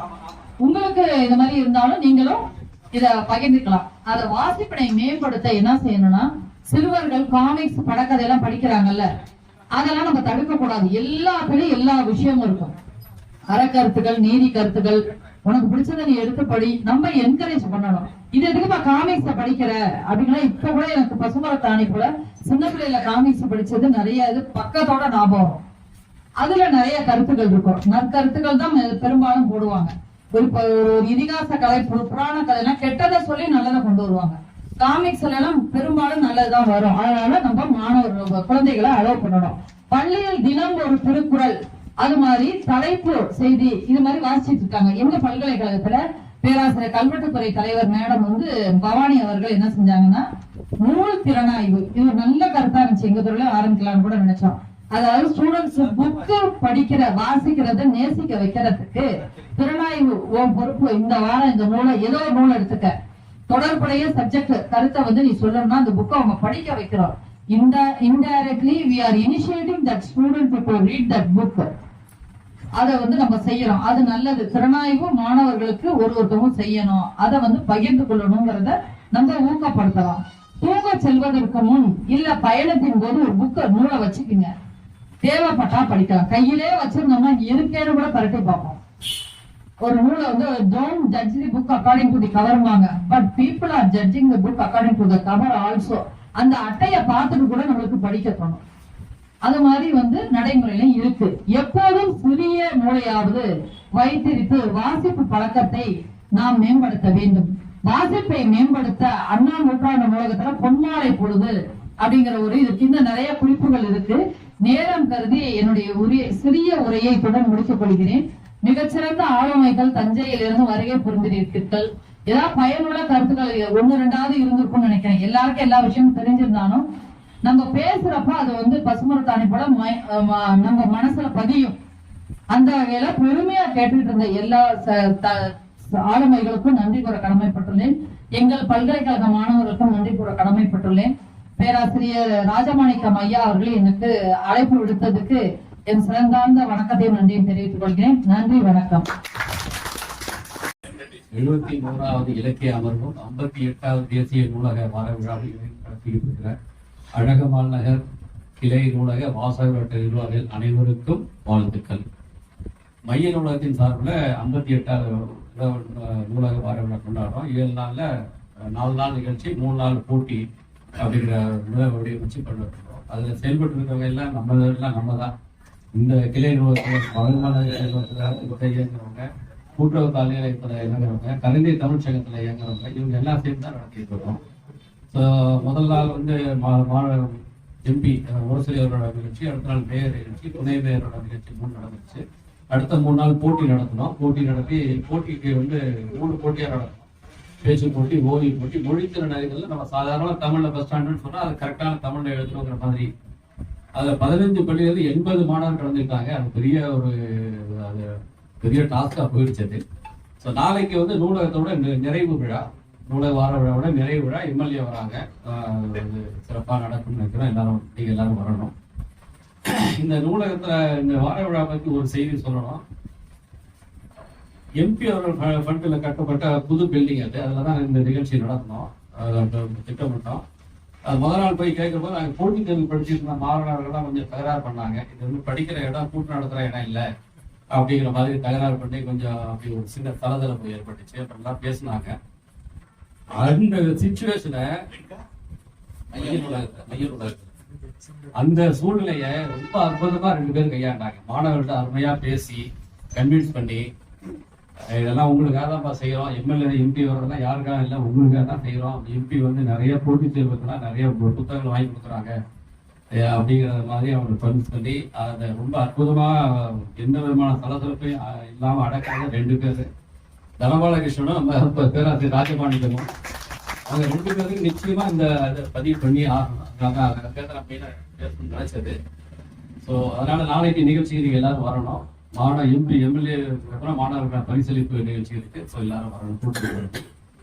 அம்மா பேசுற போது அலெக்சாண்ட்ரியாவில் இருக்க நூலகத்தை பத்தி பேசினாங்க, ஒரு குறிப்பு கொடுத்தாங்க. அதை பத்தி தொடர்புடைய ஒரு செய்தி. அது பெரிய நூலகம். அது அலெக்சாண்ட்ரியாங்கிற நகரத்துல இருக்கு, எஜிப்ட்ல வெஸ்டர்ன் பார்ட்ல இருக்குது. அந்த நூலகத்துக்கு சில வருடங்களுக்கு முன்னாடி யுஏஇ பிரசிடென்ட் $1 கோடி அமெரிக்கன் டொனேஷன் கொடுத்தாரு. $1 கோடி அமெரிக்கன் அவர் டொனேஷன் கொடுத்தாரு. எனக்கு தெரிஞ்ச வரைக்கும் யுஏஇ பிரசிடென்ட் ஒரு வாசிப்பாளர் இல்லை. நான் பார்த்த வரைக்கும், படிச்ச வரைக்கும் அவர் ஒரு வாசிப்பாளர் இல்லை. ஆனா நூலகத்துக்கு அவ்வளவு பணம் கொடுத்திருக்காரு. ஸோ இந்த மாதிரி தலைவர்கள் இருக்கிறதால தான் நூலகங்கள் வளரும். அது தொடரணுன்றது வாய்ப்புக்கு நன்றி. பேசினாங்க பாருங்க, ஒரு வார்த்தை கூட புரியாம இல்லை மேடம். பளிச்சுன்னு இருந்துச்சு. ஒரு ரேடியோ ஸ்டேஷன்ல, ஒரு டிவியில கேட்கற மாதிரி இருந்தது. ஏன்னா நிறைய பேருக்கு பேச தெரியாது. என்னைய பட்டிமன்றத்துக்கு ஒரு கிராமத்துக்கு அழைச்சிட்டு போய் நாட்டாம தொடங்கி வச்சாருங்க. எப்படி பேசுறாரு? எங்கள் ஊருக்கு TM சவுந்தரராஜன் வந்திருக்கிறார், இப்போது அவர் உயிரோட இல்லை. எங்கள் ஊருக்கு நாகூர் அனிஃபா வந்திருக்கிறார், இப்போது அவர் உயிரோடு இல்லை. ஏன் எங்கள் ஊருக்கு சீர்காழி கோவிந்தராஜன் வந்திருக்கிறார், இப்போது அவர் உயிரோடு இல்லை. இப்பொழுது இந்துமணி வந்திருக்கிறார். என்ன அவர் என்ன சொல்ல வர்றாருன்னா, அவங்க எல்லாம் வந்த மேடை இந்துமணி இப்படியா பேசுறது, அந்த மாதிரி எல்லாம் இல்லாம உண்மையிலே உங்களை மாதிரிதான் வரணும் எல்லாரும். என் ஒய்ஃபிட்டே நல்லா சொல்லுவேன். என் ஒய்ஃபே எல்லாம் திட்டுவா. கல்யாணத்துக்கு முன்னாடி பேசவே மாட்டேன், இந்த பேச்சாளருக்கு கட்டி வச்சு இப்ப அவர் ஒண்ணு நல்லா பேச வச்சு வேடிக்கை பார்க்கிறாரு. இப்ப என் ஒய்ஃபே நான் எப்பவும் சொல்லுவேங்க, பள்ளிக்கூடத்து கதையெல்லாம் சொல்லுவா. அந்த மாதிரி மேடத்தை எனக்கு ஏற்கனவே தெரியும். ஒரு விருது வழங்கும் விழால நான் பாடினேன், இவங்க பேசினாங்க. அவர்களுக்கு வாழ்த்துக்களை சொல்லி ஒரு சில நகைச்சுவை தெரிஞ்சவங்க சொல்லுவாங்க. எப்போதுமே அந்த இது அது பேர் என்ன, வினாடி வினா காமெடி. அரிசி கடைக்காரர் எப்படி பேசுவாரு?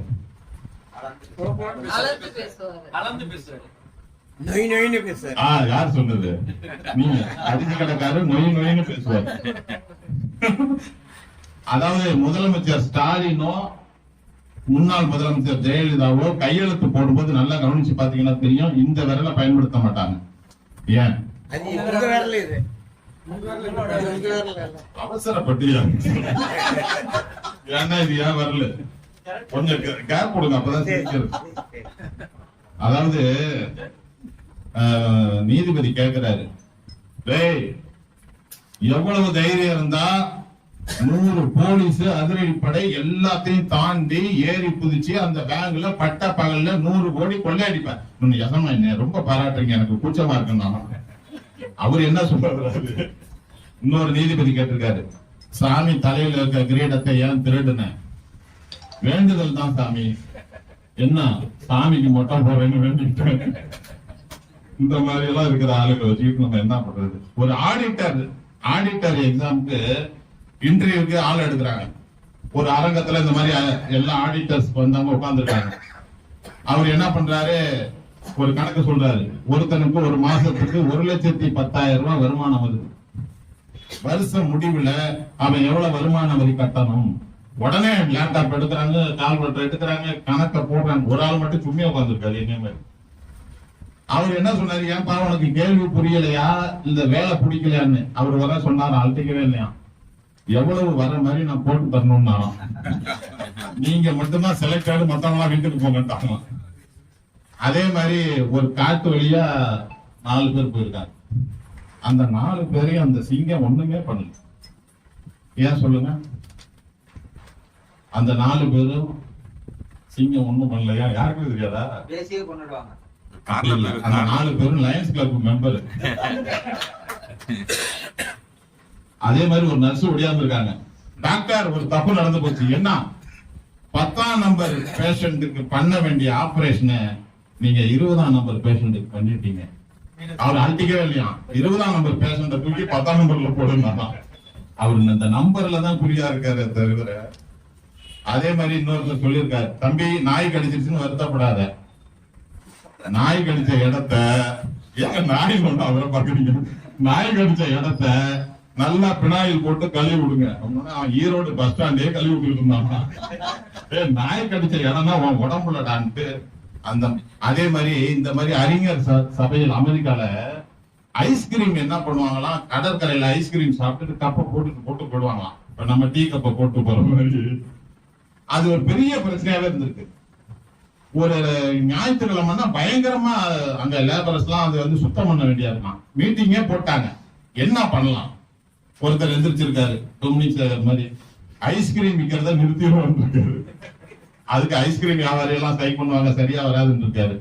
இன்னொருத்தர் சொல்லியிருக்காரு கேமராவை போன் இருக்காரு. இன்னொருத்தர் சொல்லியிருக்காரு பெரிய டப்பாவை போன் இருக்காரு. இன்னொருத்தர் சொல்லியிருக்காரு ஃபைன் போர்டு ஒன்று இருக்காரு. என்ன மாதிரி ஒரு ஆளு வித்தியாசமா ஒரு ஐடியா கொடுத்திருக்காரு. ஐஸ்கிரீம் திங்கிறவங்கள அந்த டப்பா வாயிலேயே வச்சு திணிச்சிருவோம் இருக்காரு. எல்லாம் கொள்ளுன்னு சிரிச்சிட்டாங்களாம்.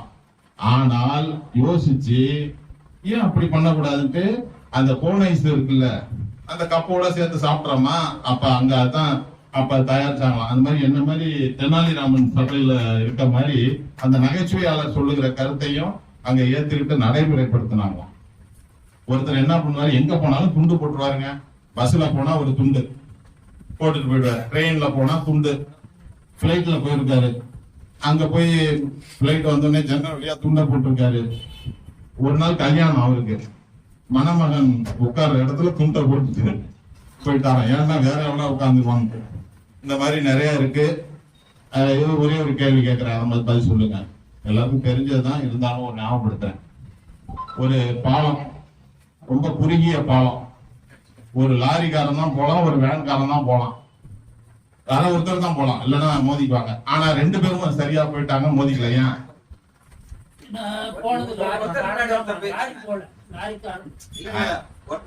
இல்ல அப்படியெல்லாம் இல்ல, லாரி காரணம் வேன் காரணம் நடந்து போயிருக்காங்க. லாரி போனுச்சுன்னா லாரி காரணம் தான். இதெல்லாம் நான் எப்பயாவது பிரெயினை யூஸ் பண்ணி எழுதுனேன். நம்ம முதலமைச்சருக்கு பிடித்த பிஸ்கட் எது? முதலமைச்சருக்கு பிடிச்ச பிஸ்கட் சன்ஃபேஸ்ட் பிஸ்கட். முதலமைச்சருக்கு பிடிச்ச சமையல் எண்ணெய் சன்ஃபிளவர் ஆயில். இதெல்லாம் ஆண்கள் தான் பதில் சொல்றாங்க, பெண்கள் பதில் சொல்லணும். எடப்பாடி ஐயாவுக்கு பிடிக்காத சோடா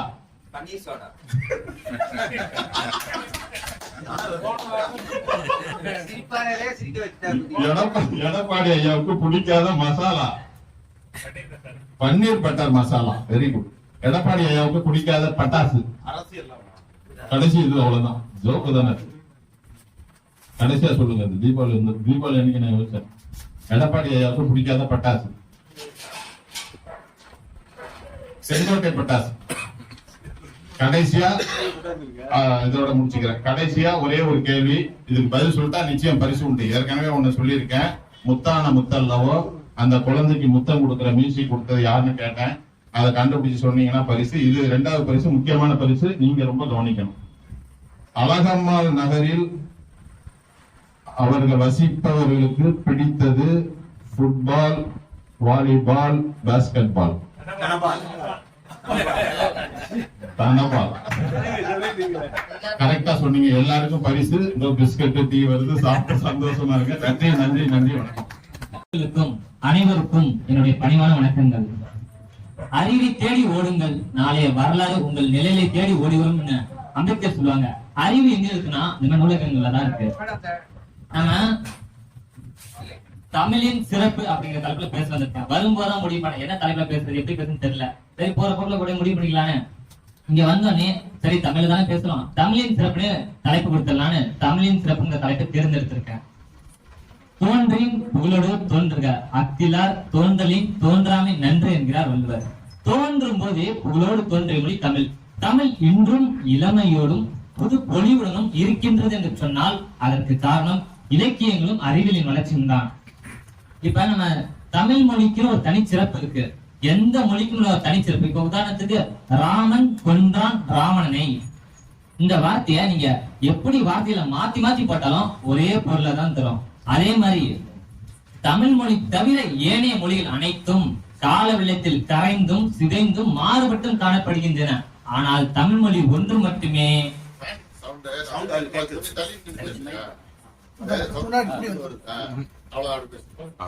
தமிழ் மொழி ஒன்று மட்டும்தான் இன்றைக்கும் பேசப்படுகிறது, நாளையும் பேசப்படும், என்றைக்கும் நிலைத்து நிற்கின்றது. இப்போ ஒரு ஹீப்ருன்னு ஒரு மொழி இருக்கு, அந்த மொழி யாருமே பேசல, யாருமே பயன்படுத்தல, அது அழிஞ்சு போச்சு. அப்படியே ஒரு மொழி இருக்கிறதவே இன்றைக்கு பல பேருக்கு தெரியாது. ஆனா அந்த மொழிய அந்த நாட்டுடைய இலக்கியங்கள் இருந்தா திரும்ப நம்ம மீட்டுடலாம், புதுப்பிச்சிடலாம். நம்ம தமிழ் மொழியில நம்ம ஏன் கற்கணும் அப்படின்னா, இப்ப வள்ளுவர் சொல்லியிருப்பாரு, கற்க கசடர கற்பவை கற்றவை நிற்க அதற்கு தக. நம்ம படிக்கணும், குற்றம் இல்லாமல் படிக்கணும். இப்ப அந்த திருக்குறளை கூர்ந்து கவனிச்சீங்கன்னா அந்த குறளை எங்கேயுமே துணைக்கால் இருக்காது.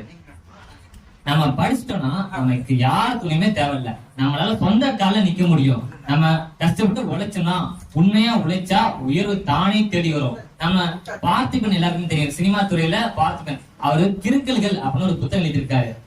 வாழ்ந்து என்ன செய்ய போகிறோம், செத்து தொலைலாமே, செத்து என்ன செய்ய போகிறோம், வாழ்ந்து தொலைலாமே அப்படின்னு சொல்லியிருப்பாங்க. சாவறதுக்கு நம்ம வாழ்ந்துட்டு போயிடலாம், அது சிறப்பா வாழணும், நமக்கு பிடிச்ச மாதிரி வாழணும். நம்ம இப்படி வாழும் போது நம்மளோட எண்ணங்கள் எப்படி இருக்கணும், உயர்வானதா இருக்கணும். எப்பயுமே உயர்ந்த எண்ணங்கள் உயர்ந்த மனிதர்களை உருவாக்குன்னு சொல்லுவாங்கல்ல, எண்ணம் உயர்வாக இருந்தால் எண்ணியபடி உயரலாம்னு சொல்லுவாங்க.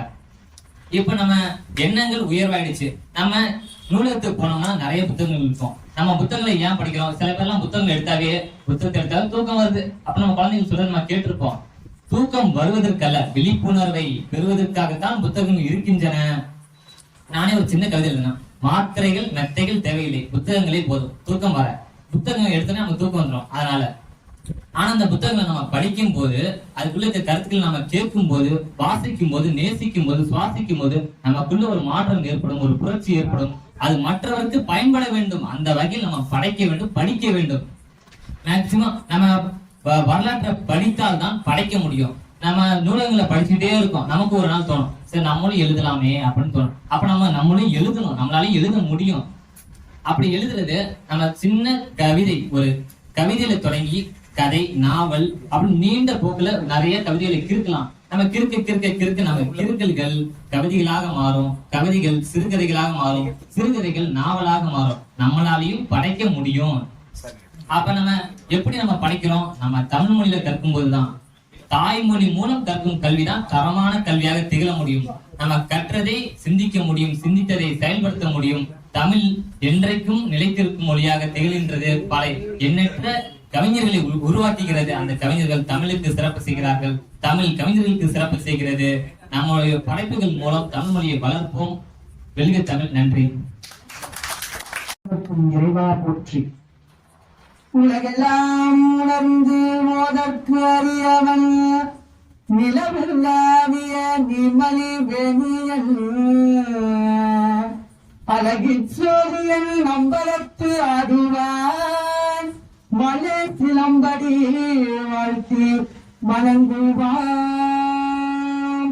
அனைத்துமாய் நிற்கின்ற ஆண்டவனையும் அன்னையும் தமிழையும் குற்றமில்லாத விருதையும் இது அவையில் வைத்திருக்கும் அனைத்து ஆளுமை பெருமைகளையும் வழங்கிக் கொண்டு எனது உரையை தொடங்கலாம் என்று கருதுகிறேன். எனது தலைப்பு திருவாசகம் எனும் தேன். திருவாசகம் தேன். தேன் என்ன? தேன் என்பது தேனுடைய இலக்கணம் தானும் கெடாமல் தன்னுடன் சேர்ந்த எப்பொழுதும் கெடாமல் இருப்பதுதான் தேன். அதனையும் விட திருவாசகம் ஒருபடி மேலானது. தேனானது சுவைக்க சுவைக்க தெவிட்டுவிடும். ஆனால் திருவாசகமோ படிக்க படிக்க இன்னும் சுவையை மீட்டு கொண்டு மெருகிக் கொண்டே இருக்கும். அதுதான் திருவாசகம். இந்த திருவாசகம் யார் எழுதியது? மாணிக்க வாசகர். மாணிக்க வாசகர் ஏன் என்று பெயர் வந்தது? மாணிக்க வரிகளால் வரிக்கப்பட்ட அந்த வாசகனுக்கு மாணிக்க வாசகர் என்று பெயரிடப்பட்டது. இறைவன் மனிதனுக்கு கொடுத்தது பகவத்கீதை. ஞானி மனிதனுக்கு கொடுத்தது திரு அருட்பா போன்ற நூல்கள். ஆனால் மனிதனே இறைவனுக்கு கொடுத்ததுதான் திருவாசகம். அந்த இறைவனே இறங்கி வந்து எழுத்தாரை தொட்டு எழுதியதுதான் திருவாசகம் என்கிறார்கள். இந்த திருவாசகத்திற்கு ஒருகார், ஒரு வாசகத்திற்கும் ஒருகார் என்று ராமலிங்க அடிகளார் கூறுவது. வான் கலந்த மாணிக்க வாசகம் வாசகத்தை நான் கலந்து வாருங்காய் நற்கருப்பல் சாற்றிலே தேன் கலந்து பால் கலந்து செடும் கணித்து சுவை கலந்து கலந்து உயிர் கலந்து முகட்டாமல் இருப்பதுவே. அந்த திருவாசகத்துக்கு ஈடு எப்படின்னா தேனையும் பாலையும் கருமையும் சுவையும் என் உயிரையும் கலந்து கொண்டால் கூட அந்த சுவை மிகாது அப்படின்னு சொல்றாரு ராமலிங்க அடிகளார். கல்லெஞ்சை உருக்கும் அந்த வரிகளுக்கெல்லாம் உயிர் கொடுக்கிறார் மாணிக்க வாசகர். அந்த வாசகத்துல என்னையா இருக்கு அப்படின்னு நம்ம எல்லாம் கேட்க முடியும். நாம எல்லாம் யாரு? நம்ம எதுக்காக பிறக்கிறோம்? எதுக்காக வளர்றோம்? இந்த உலகில் வாழ்க்கையில எதுக்காக இருக்கோம்? இறுதியா என்ன பண்ண போறோம்? இறைவனுடைய நிழற்கீழதான் அடைவு வரும். அந்த வரலாறாக நம்ம சொல்றாங்க அந்த திருவாசகத்துல. ஒரு உயிரிலிருந்து 6 அறிவு உள்ள மனிதன் எவ்வாறு பிறக்கிறான், எவ்வாறு வாழ்கிறான், எவ்வாறு வீடு பெற அறிகிறான் என்ற முழு விவரத்தையும் அடக்கியுள்ள ஒரு கட்டமைப்பு அந்த திருவாசகம். எப்படி சொல்கிறான்? 4வது திருவாசகத்துல 4வது திருப்பதிகம் போற்றிக்கிறார். 11வது வரியிலிருந்து ஆரம்பிக்கிறார். யானை முதலா எறும்பு ஈராய ஊனமில் யோனியின் உள்வினை பிழைத்தும் மானுட பிறப்பினுள் மாதா உதரத்து நீரனில் திரும்பி செருகினில் பிழைத்தும் ஒருமதி தாஞ்சியும் இருமதியில் பிழைத்தும் இருமதி தாஞ்சியும் ஒருமையில் பிழைத்தும் உம்மதி தன்னுள் அம்மதம் பிழைத்தும் 7 திங்களில் 3 பிழைத்தும் 5 திங்களில் 3 பிழைத்தும் 6 திங்களில் ஊழலை பிழைத்தும் 7 திங்களில் கால்பொருள் பிழைத்தும் 8 திங்களில் கட்டணம் பிழைத்தும் 9 வருடது துன்பமும் பிழைத்தும் தக்க கசமதி தாயூறு காண்போம். ஒரு தாயானவள் கருவுற்ற நாள் முதலாக எவ்வாறு தன் உணர்வை எல்லாம் அடுக்கிக் கொண்டு வருவாளோ அந்த அறிவியல் முறையை அவ்வாறே அப்பொழுதே மாணிக்க வாசகர் தனது ஞானத்தின் மூலம் வெளிப்படுத்துகிறார். 10 மாதத்தில் அந்த தாய் கண்ட உணர்ச்சியையும் வலியையும் வெளிப்படுத்துகிறார் திருவாசகத்தில். இது மட்டுமா இருக்கு இந்த திருவாசகத்துல? வேற என்ன இருக்கு? நம்ம எல்லாம் சாமி கும்பிடுவோம், கோயிலுக்கு போவோம், இதெல்லாம் ஒரு படிப்பு வந்து ஆன்மீகம் அப்படின்னு சொல்லுவோம். இந்த ஆன்மீகம்னா என்ன? ஆன்மீகம் எனப்படுவது இறைவனை ஆண்டவனை அடைவதா, ஆண்டவனை பற்றி படிப்பதா அப்படின்னு கேள்வி நம்மளுக்கு கேட்க தோணும். ஆனா ஆண்டவனை படிக்கிறது அந்த ஆன்மீகம் கிடையாது. ஆண்டவனை படிப்பது அந்த ஆன்மீகம் கிடையாது. தன்னை உணர்வாய் படிப்பதுதான் அந்த ஆன்மீகம். தன்னை உணர்வாய் படிப்பதுதான் அந்த ஆன்மீகம். தன்னை உணர்ந்து படிப்பது ஆன்மீகம் என்று சொன்னால், தன்னை படித்தால் ஞானம் கிட்டும், ஞானம் கிட்டால் கருணை பிறக்கும், கருணை பிறந்தால் வேதமை நீக்கும், வேதமை நீங்கினால் கண்ணீர் சுரக்கும், கண்ணீர் சுரந்தால் அந்த ஆண்டவனை அந்த கடவுளை அடையலாம். அதனாலதான் அந்த மாணிக்கவாசகர் சொல்வார், அழுதால் உன்னை பெறலாமே, அழுதால் உன்னை பெறலாமே, அழுது அழுது அழுது பொருந்தி அந்த மாணிக்கவாசகர் தனது சொற்களில் நைந்து நைந்து பொருட்சுவையும் மணிநயமும் கொண்டு அந்த திருவாசகத்தை இயற்றினார். நமச்சிவாய வாழ்க, நாதன் தாழ் வாழ்க, இமைப்பொழுதும் என் நெஞ்சில் நீங்காதான் தாழ்வாழ்க என்று அந்த வரிகளிலே தொடங்கி எனக்கு ஆர்ப்பரிவார் உச்சேவை செம்மை நலம் அறியாது புதகையோடு திருவேணி நம்மை மனம் அறிவித்து முதலாய முதல்வன் தன்னை நம்மையும் ஓர் பொருளாற்றின் ஆய்ச்செடியை ஏற்றுவித்த அம்மையே எனக்கு அருளியவாறு ஆர்ப்பரிவார் உச்சேவை, ஆர்ப்பரிவார் உச்சேவை கல்வார். சமத்துமா இருக்கு. அந்த ஆண்டவனை எப்படி அடையலாம்? அறிவாரா அடைய முடியுமா? அடைய முடியாது. சரி, வேற எந்த வழியில் அடையலாம்? அன்பு ஒன்று இருந்தால் ஆண்டவனை அடையலாம், எளிதில் அடையலாம். 63 நாயன்மார்கள் கண்ணப்ப செய்த செயலை எவ்வாறு செய்ய முடியும்? அந்த காலத்துல அவருக்கு முன்னையா யாரும் செய்ய முடியாது, அவருக்கு முன்ன நம்ம யாராலும் செய்ய முடியாது. இதெல்லாம் நமக்கு தெரிஞ்ச விஷயம் தான். அவருடைய அன்பையும் தன்னுடைய அன்பையும் அவர் ஒப்பிட்டு சொல்றாரு. கண்ணப்பன் ஒப்பதோ அன்பின்மை கண்டப்பும் என்னப்பன் என்னப்பே என்னையும் ஆட்கொண்டவரை வண்ண கண்கண்ணை வா வா வா என்ற வான்கரனை சின்னப்பன் நீச்சற்கே துண்டுதாய் கோத்தும்பி அப்படின்னு கோத்தும்பிய இந்த அவருடைய சொல்நயத்துல தூதா விடுகிறார். இதுதான் ஒரு சொல்நயம். அவர் தன்னையும் பாடாமல் வேற ஒருத்தர்கிட்ட பாடாமல் கோத்தும்பி கிட்ட பாடி, கோத்தும்பி எப்போ இறைவன் கிட்ட சொல்லுது, இறைவன் எனக்கு என்ன திரும்பி தூது அனுப்புவாரு அப்படின்றதுதான் இது திருக்கோத்தும்பின்னு சொல்லியிருப்பார். சரி, நம்ம ஏன் இந்த பிறவிகள் எடுக்கிறோம்? எத்தனை பிறவிகள் இருக்கு, இது மனித பிறவிக்கு பின்பு எத்தனை பிறவிகள் இருக்கு அப்படின்றத அவர் சொல்கிறாரு. எப்படி சொல்றாரு? புல்லாகி பூடாய் புழுவாய் மரமாகி பழுவில் மிருகமாகி பறவையாய் பாம்பாகி கல்லாய் மனிதராய் சொல்றாரு. இதற்கு பின்பு பிறவிகள் இருக்கா? கல்லாய் மனிதராய், பேயாய் கணங்களாய், வல்லசுரராகி முனிவராய் தேவராய் செல்லாய் என்று தாவர சங்கம் மட்டும். இந்த தாவர சங்கம் மட்டும் இத்தனை பிறவிகள் இருக்கிறான் அப்படின்னு நம்ம கேள்வி. ஆமா அப்படிதான். சரி, இந்த பிறவி எடுத்துக்கு பிறகு இந்த பிறவிலே இறைவனை அடையலாமா? அடையலாம். அது எப்படி இருந்தா, இறைவனை சரணாகதி அடைந்தால் என்று மட்டுமே இறைவனை எளிதில் அடைந்து வீடுபெற அடைய முடியும். வீடுபெற அடைந்தால் அவனின் திருவடி நிலைக்கும் இருந்து நம்மை அவன் பூசிப்பான். எப்படி? வழங்குகின்றாய்க்கு உன் அருளார் அமுதத்தை வாரிக்கொண்டு விழுங்குகின்றேன் விற்கிறேன் வினையே என் விதியின்மார், என் விதி உண்மையார். என்னோட விதியினால்தான் இந்த இத்தனை பிறவிகளும் நான் செஞ்ச திருநங்கையினால்தான் இப்ப மனித பிறவி எடுத்து வந்திருக்கேன். அந்த விதி இல்லையா, அந்த விதை இல்லையா நான் அப்பவே உன்னை சரணாகதி அடைஞ்சிருப்பேன் அப்படின்னு என் விதியின்மையால் தளங்கரும் போலன்னா தண்ணியை பருவ தந்து உயர்கொள்வாய் அழுகுகின்றேன் உடையா என்னை வந்து அருள்வாயே அப்படின்னு மாணிக்கவாசகர் சொல்வார். இவர்கிட்ட மாணிக்கவாசகர் அவர் சொன்ன அந்த தொழில்நயமும் பொருள்நயமும் கொண்டுதான் இந்த திருவாசகம் என்னும் தேன் எனப்பட்டது. இந்த திருவாசகத்தை எப்படி நாம படிக்க வேண்டும்? நமக்கெல்லாம் அது பொருள் விளங்குமா அப்படின்னு நம்ம எதிர்பார்க்கிறது. மேலை நாட்டிலிருந்து வந்த ஜிவி யாருன்னா கிறிஸ்தவ மதத்து ஒரு போதகர். அதாவது தமிழ்நாட்டுக்கு மதம் பரப்பு வந்த போதகர் இங்க திருவாசகம் என்னும் தேனை படிச்சுட்டு அத மாதிரி ஒரு வாசகம் இங்க இல்ல அப்படின்ட்டு அதை தன்னுள்ள பதிக்க கொண்டு தமிழ் மொழி போல இனிதான மொழி எங்கும் காணோங்கிற பாரதியார் சொல்ற மாதிரி அந்த வரிகளுக்கு என்னங்க அவரும் தமிழ் மொழி மீது அதிகம் பற்று உணர்ந்து, நான் ஒன்னே ஒண்ணு சொல்றேன், இந்த கல்லறையில நான் என்னை அடக்கம் செய்யும் போது இங்க ஒரு தமிழ் மாணவன் உறங்குகின்றான் அப்படின்ட்டு அந்த வசனமும் எழுதி போட்டு என் தலைமையில திருவாசகமும் நீங்க அப்படின்னு சொல்லி முடிகிறார். அப்படியே விட்டது அந்த திருவாசகம்.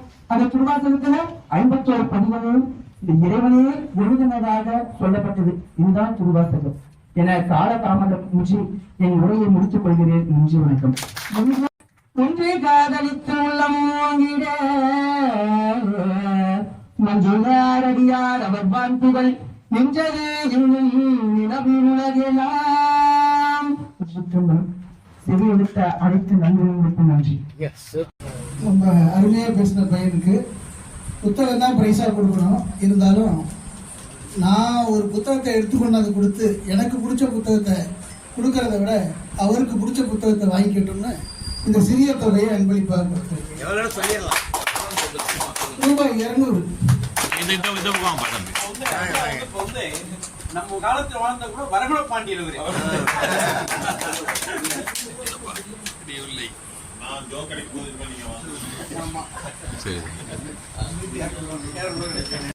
மாலை வணக்கம்.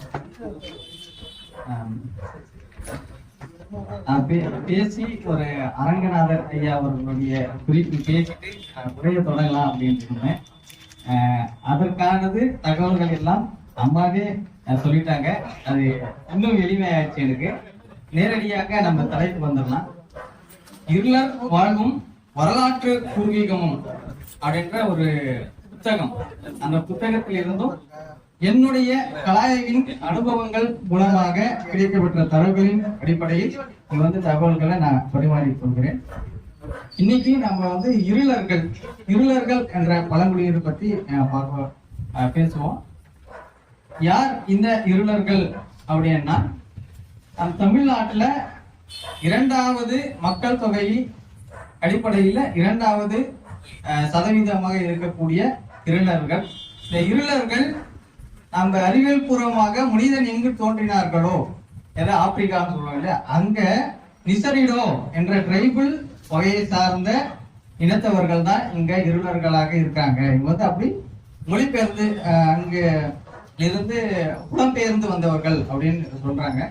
இவங்க ஏன் இருளர் அப்படின்னு சொல்றாங்கன்னா, இருள் சூழ்ந்த அடர்ந்த காடுகளில் வாழ்வதாலும் இவர்களுடைய நிறம் கருமை நிறம் என்பதாலும் இருளக்கிழங்கு அப்படின்ற கிழங்கு உணவாதாரத்தை உட்கொள்கின்ற காரணத்தினால் இவர்கள் இருளர் என்றும் கூறப்படுகிறது. இந்த இருளர் மக்கள் கூட்டு சமுதாயமாக முன்பு வாழ்ந்தவர்கள். இவர்கள் தஞ்சாவூர், விழுப்புரம், திருவண்ணாமலை, சேலம், காஞ்சிபுரம் ஆகிய மாவட்டங்களிலும் நாகப்பட்டினம் பகுதியில் சிறுபான்மையாகவும் இருக்கின்றனர். இவர்கள் 2001ஆம் கணக்கின்படி 1.5 லட்சம் மக்கள் தொகையாக இருந்தது. முக்கியமா இவங்களை குறிப்பா சொல்லணும்னா, நம்ம சுதந்திரம் அடைவதற்கு முன்பு ஆங்கிலேயர்கள் ஆட்சி இருந்த போது பல்வேறு வகையான இயற்கை வளங்களை கொள்ளையடிக்கப்பட்டன. அதில் இந்த மலைகளில் உள்ள விலை மதிப்பு மிகுந்த மரங்களை எல்லாம் அழிக்கப்பட்டன. அப்போது அந்த மரங்களை எல்லாம் காப்பதற்காக போராடிய பழங்குடியினர் தான் இருளர் பழங்குடியினர். எங்கெங்கயோ போனாங்க, எல்லா மலையிலும் போனாங்க. ஆனா இவங்க இருக்கிற மலையில மட்டும் இயற்கை வளத்துல கொள்ளையடிக்கவே முடியல. என்னதான் எதிர்த்தாலும் நாங்க இது காக்கணும். பழங்குடியினர் என்னாலே நம்ம நினைச்சிட்டு இருக்கோமா, அவங்களுக்கு ஒன்றும் தெரியாது, இன்னும் நாகரிகம் வரல. ஆனா அவங்க கிட்டதான் நம்ம எல்லாமே கத்துக்க வேண்டியதா இருக்கு. மரங்களை அவங்கள தாயா பார்த்து அந்த தாயை தான் அவங்க வழிபடுவாங்க. இவங்க எல்லாமே தெய்வங்கள் எடுத்துக்கிட்டா அவங்களுடைய கன்னிமார் தெய்வங்கள் அப்படின்னு சொல்லுவாங்க. எல்லாமே முன்னோர்களுடைய நெஞ்சம்மா அப்படின்னு பேர் அப்படி இருக்கும். அது எல்லாமே முன்னோர்கள் வழிபடக்கூடியதுதான் இருக்கும். எல்லாமே பெண்கள் சார்ந்துதான். நம்ம இந்த காலத்திலயும் பெண்களுக்கான முன்னேற்றமும் அவங்களுக்குடைய உரிமையும் நம்ம இன்னும் கிடைக்கப்படல. ஆனா அந்த பழங்குடியினர் சமுதாயத்தில் பெண்களுக்கு தான் முதன்மையாக கொடுக்கப்படுகிறது. கன்னிமார் தெய்வங்கள் எல்லாமே பெண் தெய்வங்கள் தான். அந்த பெண் தெய்வங்களுக்கு முதல் வழிபாடு நடத்திய பிறகுதான் மற்ற எல்லா நிகழ்வுகளும் நடைபெறும். அந்த வகையில அவங்க தொழில்கள் எடுத்துட்டாங்கன்னா இந்த பல வகையான இருளர்கள் இருக்காங்க. இல்ல வில்லிய இருளர்கள் அப்படின்னா அவங்க மருத்துவத்துல ரொம்ப கை தேர்ந்தவங்க. பாம்பு கடி இருக்கிறதுலயே ரொம்ப விஷமானது, ஒரு நொடியில உயிரிழக்கக்கூடிய தன்மை விஷக்கடி தான் பாம்பு கடி. அப்பேற்பட்ட பாம்பு கடிக்கும் மருந்துகளை தயாரிக்கக்கூடிய நிபுணத்துவம் வாய்ந்தவர்கள் தான் இந்த வில்லிய இருளர்கள். கசப இருளர்கள் அப்படின்னு இருக்காங்க. அவங்க வந்து அடர்ந்த காடுகளில் மலை முகடுகளில் வாழக்கூடியவர்கள். அவங்க வெளியவே வர மாட்டாங்க, நிலப்பகுதிக்கு வர மாட்டாங்க, ரொம்ப ரேர் இன்டிகிரேட்டட் பிளேஸ்ல தான் வாழ்வாங்க. ஆனால் ஊராளி இருளர்கள் அப்படின்னு சொல்லுவாங்க. இவங்ககிட்ட தான் இன்னும் அந்த பழமையான இருளர்களுடைய மொழி வந்து காக்கப்படுகிறது. குறிப்பாக அந்தமான் தீவில் இருக்கக்கூடிய இந்த இருளர் பழங்குடியினர் தான் அவங்களுடைய தங்களுடைய மொழியை வந்து காத்து வந்துட்டு இருக்காங்க. இவர்களுடைய மொழி என்பது மூலத்தமிழ் மொழியில் ஒரு கிளை மொழியான கன்னடமும் தமிழும் கலந்த மொழியாக இருக்கிறது. இவர்கள் வசிக்கக்கூடிய வாழ்விடங்கள் வந்து மேல்பாவி, கீழ்பாவி அப்படின்னு நம்ம நாகரிகமே ஆற்றங்கரை ஓரமா வளர்ச்சி அடைந்தது. அதற்கு எடுத்துக்காட்டாக தான் இப்படி இருக்கும். இவங்க எல்லாமே நீர்நிலைகள் எங்க இருக்கோ அந்த இடத்துலதான் வாழ்ந்திருப்பாங்க. பாவி அப்படின்னா கிணறு, மேல் பாவின்னு மேல் கிணறு, கீழ்கிணறு, குறை ஏரி அப்படின்ற ஆற்று எங்கெங்கெல்லாம தண்ணீர் வசதி இருக்கிறதோ அந்த இடத்துல வந்து குடிபெயர்ந்து வாழக்கூடியவர்கள் இருளர்கள். இவர்கள் இன்றைய நிலையில எப்படி இருக்காங்க அப்படின்னு நம்ம பார்க்கும்போது இவர்களுடைய திருமண முறை வந்து அருமையா இருக்கும். இவங்களுடைய இப்போ நம்ம ஒரு பரிசம் போட போவோம் அப்படின்னா நம்ம ஒவ்வொரு முறையும் ஒவ்வொரு இருக்கும். ஆனா அவங்கள எப்படின்னா ஒரு ஆண் வந்து பெண்ணை திருமணம் செஞ்சுக்கணும் அதனால முதல்ல போவாங்க. எப்படி போவாங்கன்னா ஒரு ஞாயிற்றுக்கிழமை அந்த கிளம்பி போவாங்க. சாயங்கால டைம் போவாங்க, 6 மணி அந்த மாதிரி போவாங்க. ஒரு மொழு சொரப்புருடை ஒரு குச்சி எடுத்துட்டு போவாங்க. போயிட்டு அந்த பெண் இருக்கிற வீட்டுக்கு போவாங்க. போயிட்டு அவங்க என்ன சொல்லுவாங்கன்னா, எங்ககிட்ட 2 மாடு இருந்துச்சு, அதுல ஒரு கிடாரி மாடு வந்து இங்க இருக்குதுன்னு சொன்னாங்க, அதனால இப்படி தேடி வந்தோம் அப்படின்னு சொல்லுவாங்க. அவர் கிடாரி மாடு உங்க பட்டியல் ஏதாவது இருக்கா அப்படின்னு சொல்லுவாங்க. இல்லப்பா அப்படின்னு பெண் வீட்டார் சொல்லும் போது இவங்க திரும்பி போவாங்க. திரும்பி போகும்போது கூப்பிட்டு இல்ல இங்கதான் இருக்குது வாங்க வாங்கன்னு போடுவாங்க. அன்னைக்கு இரவு வந்து தங்கிடுவாங்க. அங்கேயே தங்கி உணவு அருந்திவிட்டு காலையில திரும்பி கிளம்புவாங்க. கிளம்பிட்டு சொல்லுவாங்க போயிட்டு வரோம் அப்படின்னும் போது இல்ல நாங்க எதுக்காக வந்தீங்கன்னு கேட்பாங்க. ஏன்னா அவங்க போன உடனே யாரு ஏதுன்னு விசாரிச்சுட்டு வந்து கூப்பிடுறது உட்கார கிடையாது. வந்தவர்கள் விருந்தினர்கள் ஏற்ற உள்ள அழைக்கக்கூடிய பண்பாடு தான் அவங்களுடைய பண்பாடு அப்படி இருக்கு. அப்போ காலையில தான் கேட்பாங்க எதுக்காக வந்தீங்க என்ன விஷயம் அப்படின்னு போது இல்ல இங்க ஒரு வாழைத்தோப்பு இருந்தது, வாழைத்தோப்புக்கு உரிமையாளர் நீங்க தான் கேட்டுவ, ஒரு வேலைக்காக சேரலாம் அப்படின்னு வந்தோம் அப்படின்னு சொல்லுவாங்க. அப்ப வந்து இல்ல இந்த வாழைத்தோப்புல வந்து நாங்க யாருமே சேர்த்துக்க மாட்டோம் அப்படின்னு அவங்க சொல்லவும் இந்த உரையாடல் அப்படியே போயிட்டு திருப்பி மறுநாள் போவாங்க. ஒரு பெண்ணை திருமணம் செய்துக்கணும்னா அவங்க வீட்டுல போய் உழைக்கணும். இவங்க ஆண் வீட்டார் போய் அங்க ஒரு ஆண் வந்து தங்கி ஒவ்வொரு கலாய்வுல கேட்கும் போதெல்லாம் ஒவ்வொருத்தர் 3 வருஷம் அங்கேயே பெண் வீட்டிலேயே தங்கி அவங்க சொல்லக்கூடிய வேலைகளை எல்லாம் செய்து அப்புறம் தான் அவங்க பிடிச்ச பிறகு அந்த பெண்ணை திருமணம் செஞ்சு அனுப்பி கொடுப்பாங்க. அதான் கிடாரி கிடைச்சிருச்சு அப்படின்னு சொல்லும் போது இந்தாப்பா உங்க பெண்ணு இந்த பட்டி மாட்டி இருந்தது கிடாரி வந்து இதுதான் அப்படின்ட்டு பெண்ணு கொடுத்து அனுப்புவாங்க. அப்போ ஒரு ஆண் தன்னுடைய பெண்ணை எப்படி பாதுகாப்பான் என்பதற்கு சோதிப்பதற்காக நடைபெறுகின்ற இந்த சூழல் தான் அவங்களோட பரிசம் போடுதல் அப்படின்னு இருக்கு. இப்படி அந்த மருத்துவம் எடுத்துக்கொண்டாலும் ஏதாவது ஒரு ரீசன் இருக்கும். நாம அது ஏதாவது ஒண்ணு ரீசன். அது ஞாயிறு திங்கட்கிழமை வந்து நெருப்பு நாள்னு சொல்லுவாங்க. புதன்கிழமை அப்படிதான். அந்த புதன்கிழமை வந்து புத்துல வந்து பாம்பு தங்காதே அப்படின்னு. இது எல்லாமே ஒரு அறிவியல் கூறு தான்.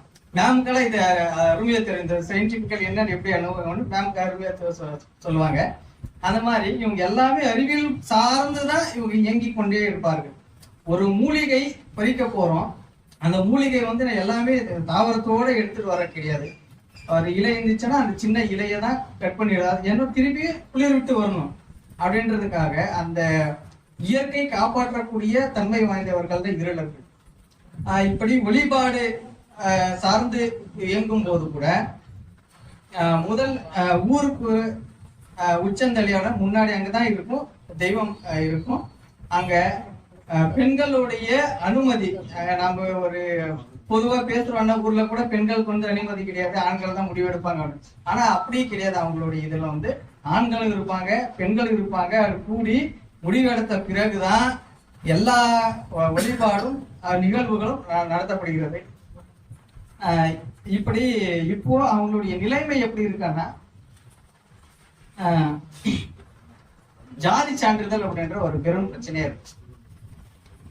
யார் இருளர்கள் அப்படின்னு போகும்போது அரசு அலுவலர்கள் வந்து நேரடியாக சென்று இவர்கள் தானா அப்படின்னு பார்த்து சொல்வதில்லை. ஏன்னா பக்கத்தில் இருக்கிற நில உடைமையாளர்கள் இங்க யாரும் கிடையாது அப்படின்னு சொல்லிடுறாங்க. மேலோட்டமா கேட்டு போறதுனால அவங்களுடைய சாதி சான்றிதழ் கிடைக்கப்பெறல. அதனால இவங்க வந்து படிப்பு பெறவும் முடியல, எந்த சலுகைகளும் பெற முடியல, நீர் வசதி கிடையாது, சாலை வசதியும் கிடையாது. இவங்க எப்படி இருந்தாங்கன்னா, முன்னாடி அந்த காட்டில் இருந்து 1976 இருந்து வனமுறை பாதுகாப்பு சட்டத்திலிருந்து வெளியேற்றுறாங்க. காட்டுல இருக்கும்போது வந்து எல்லாமே காட்டு அழியப்படுதான் வெளியேற்றுறாங்க. அப்போ செய்த மிகப்பெரிய தவறு என்னன்னா, இவர்களுக்கு அங்க வெளியே தங்கக்கூடிய இருப்பிடமோ உணவோ உடையோ எதுவுமே ஏற்படுத்தி தராம அனாமத்தா வந்து கீழே அனுப்பி விட்டாங்க. அப்போ இவங்க வாழ்வதற்கு வழி இல்லாம இவங்களுக்கு அறிந்த அந்த மருத்துவம் வச்சுதான் வாழ்ந்தாங்க. அப்போ ஒரு மருத்துவ நிகழ்வு இப்பதான் அதிகமா இருக்கு. அப்போ ஊருக்கு ஒருத்தர் மருத்துவர் தான் இருப்பார். அப்போ இவங்களை எதுக்காக பயன்படுத்துறாங்கன்னா, ஒரு மருத்துவர் வேணும். ஏன்னா பாம்பு கடிச்சா உயிர் போயிடும். அப்போ இவங்களை ஒருத்தர் வச்சுக்கிட்டா நம்ம உயிர் காக்கப்படும் அப்படின்ட்டு ஒரு ஊருக்கு ஒருத்தர் தான் குடி, ஒரு குடும்பத்தை மட்டும்தான் குடி அமைக்கிறாங்க. அப்படிதான் இவங்களுடைய நிலைமை இருக்கு. இன்னும் மற்றவங்களை என்ன செய்யறதுன்னா, செங்கல் சூளைக்கு விளைச்சல் நிலங்கள்ல வேலை செய்ய கொடுக்கறதுக்கு இப்படிதான் அவங்களுடைய கொத்தடிமைகளாக தான் இன்றும் இருளர்கள் வந்து சில இடத்துல இருக்கிறாங்க. இப்பேற்பட்ட நிலை தான் அவங்களுக்கு இருக்கிறது.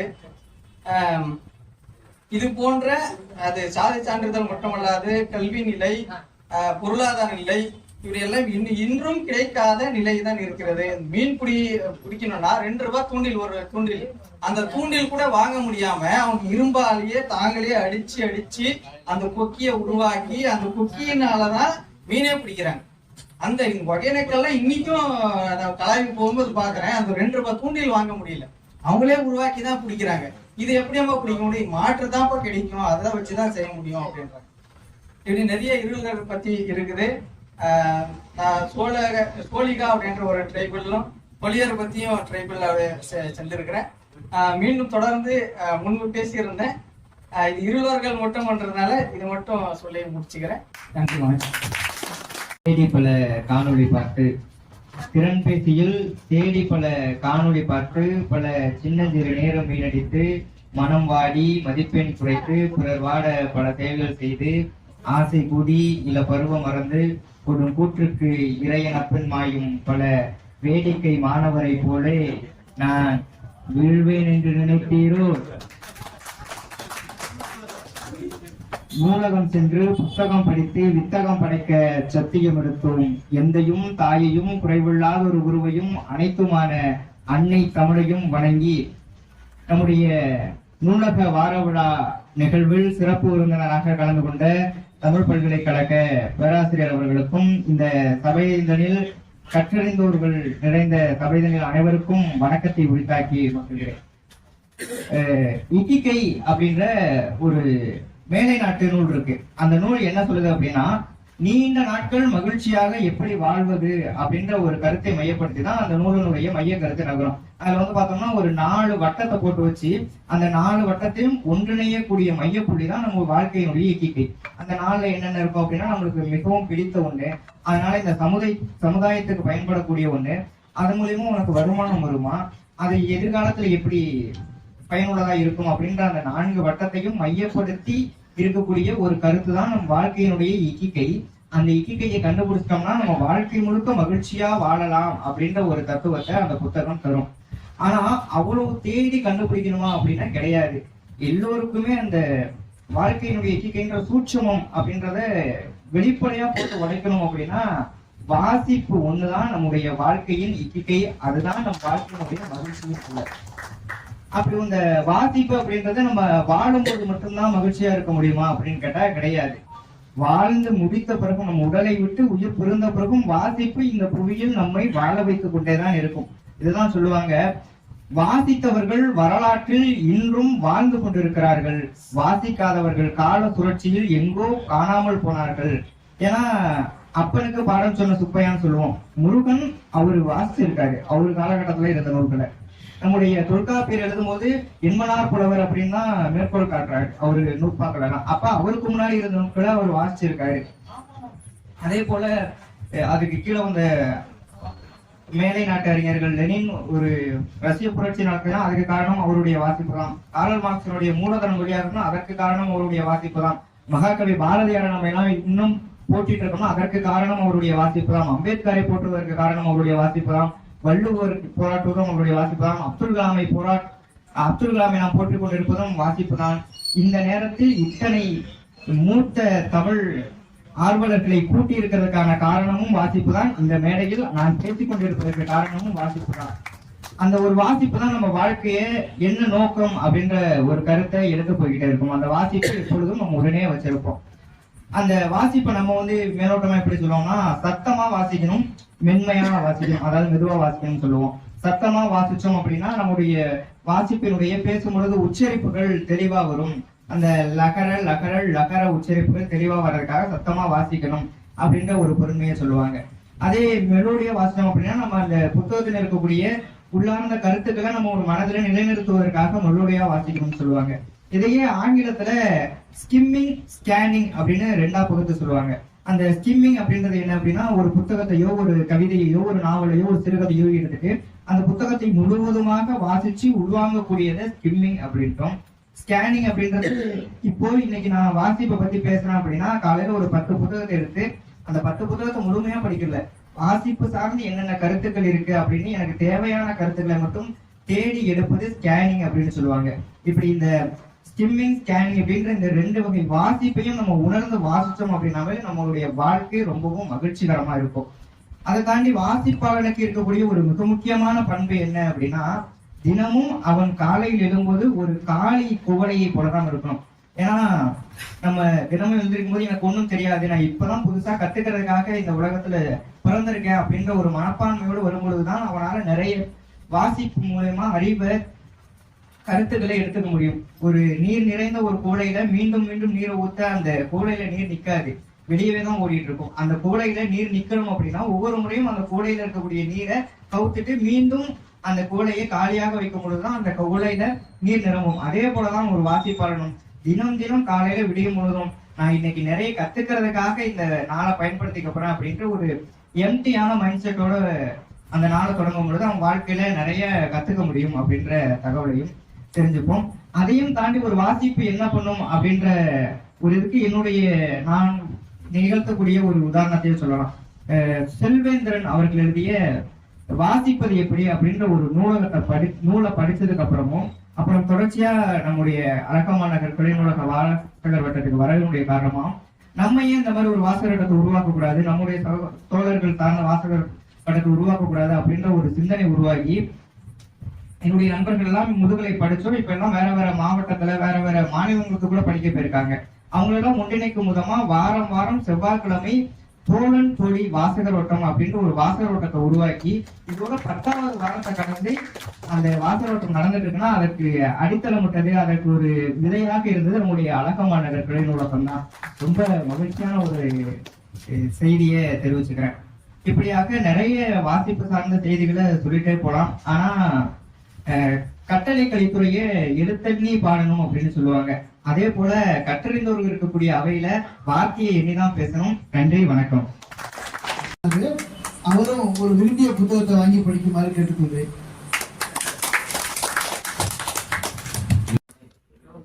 இந்த அருமையான தருணத்தில் தலைமை ஏற்றுவிட்டு சென்றிருக்கும் தலைவர் இந்து அவர்களுக்கும் நிரந்தர தலைவராகவும் துணைத் தலைவராகவும் இருந்து இந்த அருமையான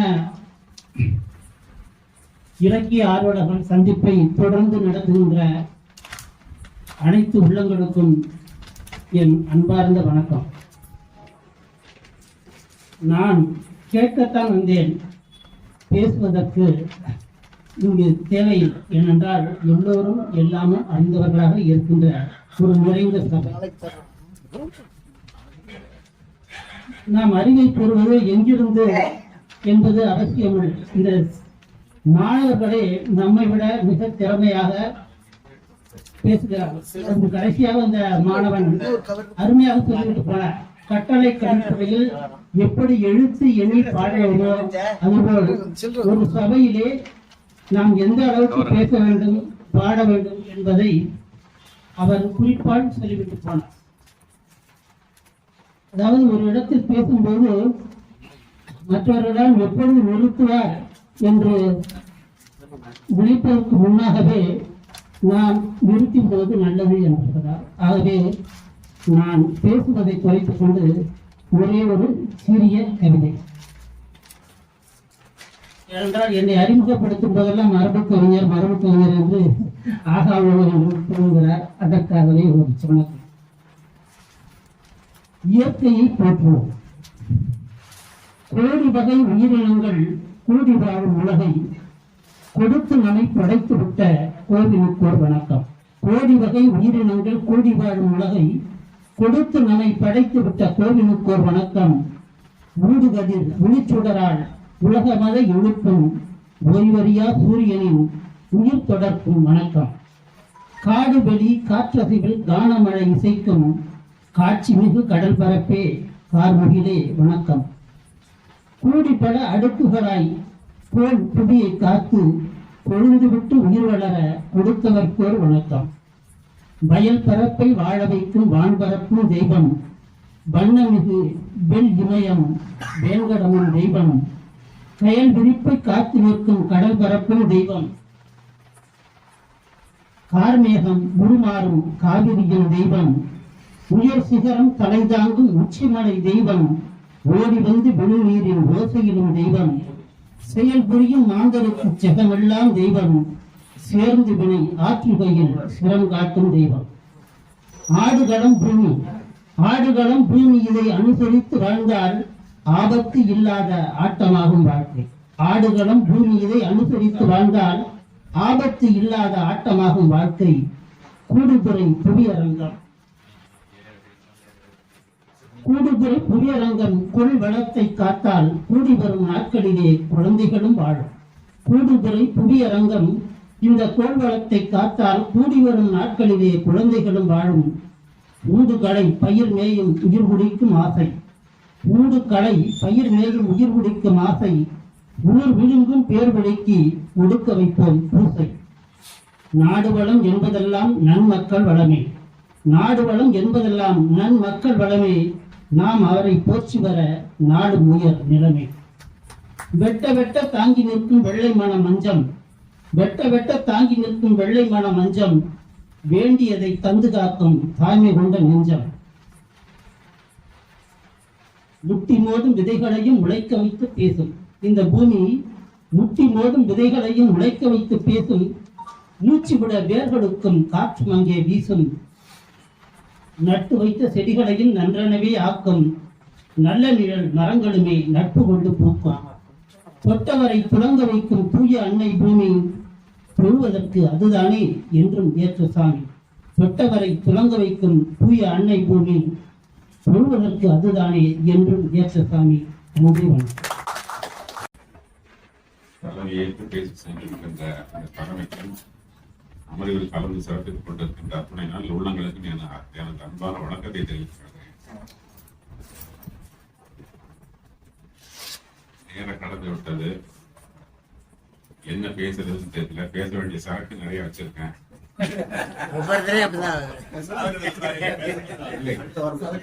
அதாவது முழுமையான பொக்கிஷன் அப்படிங்கிற தலைப்புக்கு எனக்கு கிடைச்சது மாதிரி என்னைக்காவது ஒரு நாளைக்கு ஒரு நல்ல வாய்ப்பு அப்படி முடியல. அதோட தொடர்ச்சி வச்சிருக்கேன்.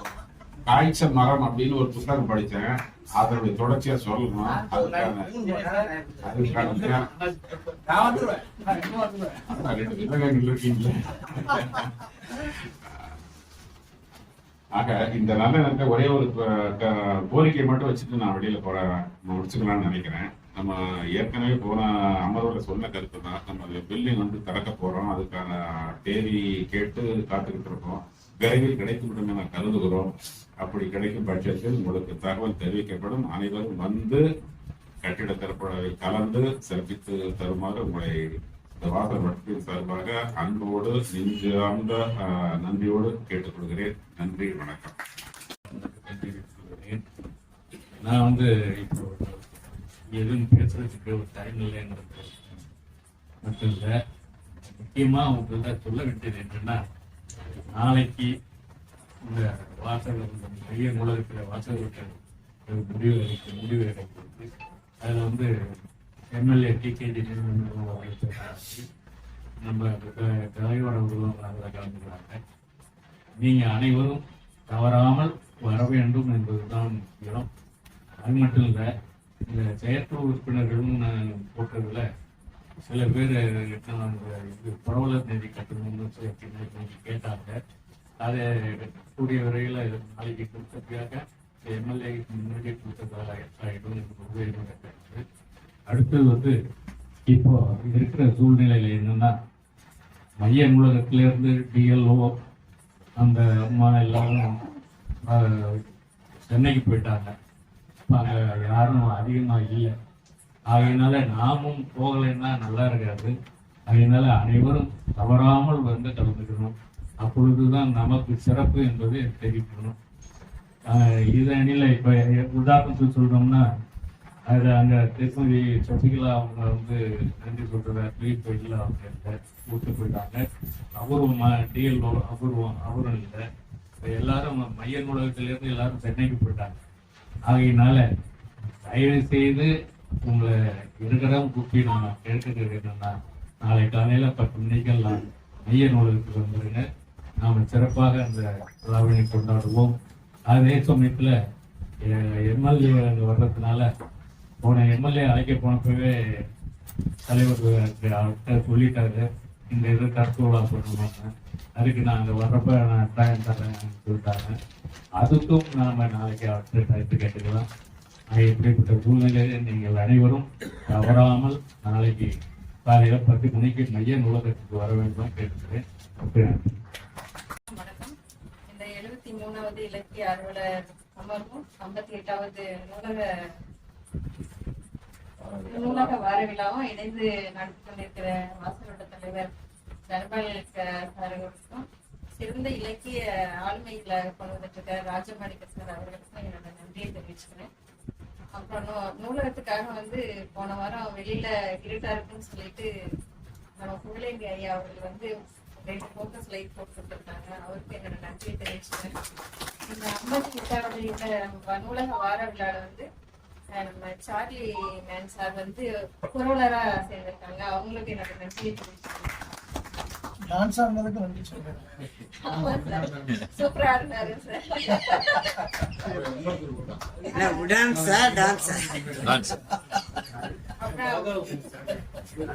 எஸ் அபிராமன் சார் புரவலராகவும் 200 உறுப்பினர்களையும் சாரை தான் என்கிட்ட கேட்டாங்க, என்னமா செய்யறது, நூலகத்துக்கு என்னமா செய்யறது, சேர் வாங்கி கொடுக்குறேன் அப்படின்னு சொல்லி சொன்னாங்க. இல்ல சார், சேர்லாம் இருக்கு சார், கொஞ்சம் உறுப்பினர் நம்ம அதிகமா சேர்த்தாதான் சார் அடுத்து நம்ம நூலகத்தை தரம் உயர்த்துவதற்கு அது யூஸா இருக்குங்க சார், சேர்த்துருக்காங்க சார் அப்படின்னு சொல்லுவாங்க. அது மட்டும் இல்லாம புரவலராகவும் சேர்ந்திருக்காங்க. நன்றியை தெரிவிச்சுக்கிறேன். சிறப்பா இங்க மாவட்ட மைய நூலகத்துல சிறப்பா நடத்தி நூலக வார விழாவை நடத்திட்டு இருக்க நம்மளுடைய ராஜவேல் ஐயா அவர்களுக்கு என்னுடைய நன்றியை தெரிவிச்சுக்கிறேன். எல்லாம் சிறப்பா நடத்திட்டு இருக்காங்க. எல்லாமே அழகம்மாள் நகர்ல இருந்து போய் அங்க நடத்துறது ரொம்ப பெருமையா இருக்கு சார். அது இல்லாம கூட்டுறவு தலைமையில நூலக ஆர்வலர் விருது வாங்கியிருக்காங்க இந்த வருஷம். அவங்களுக்கு என்னோட நன்றியை தெரிவிச்சுக்கிறேன். நன்றி.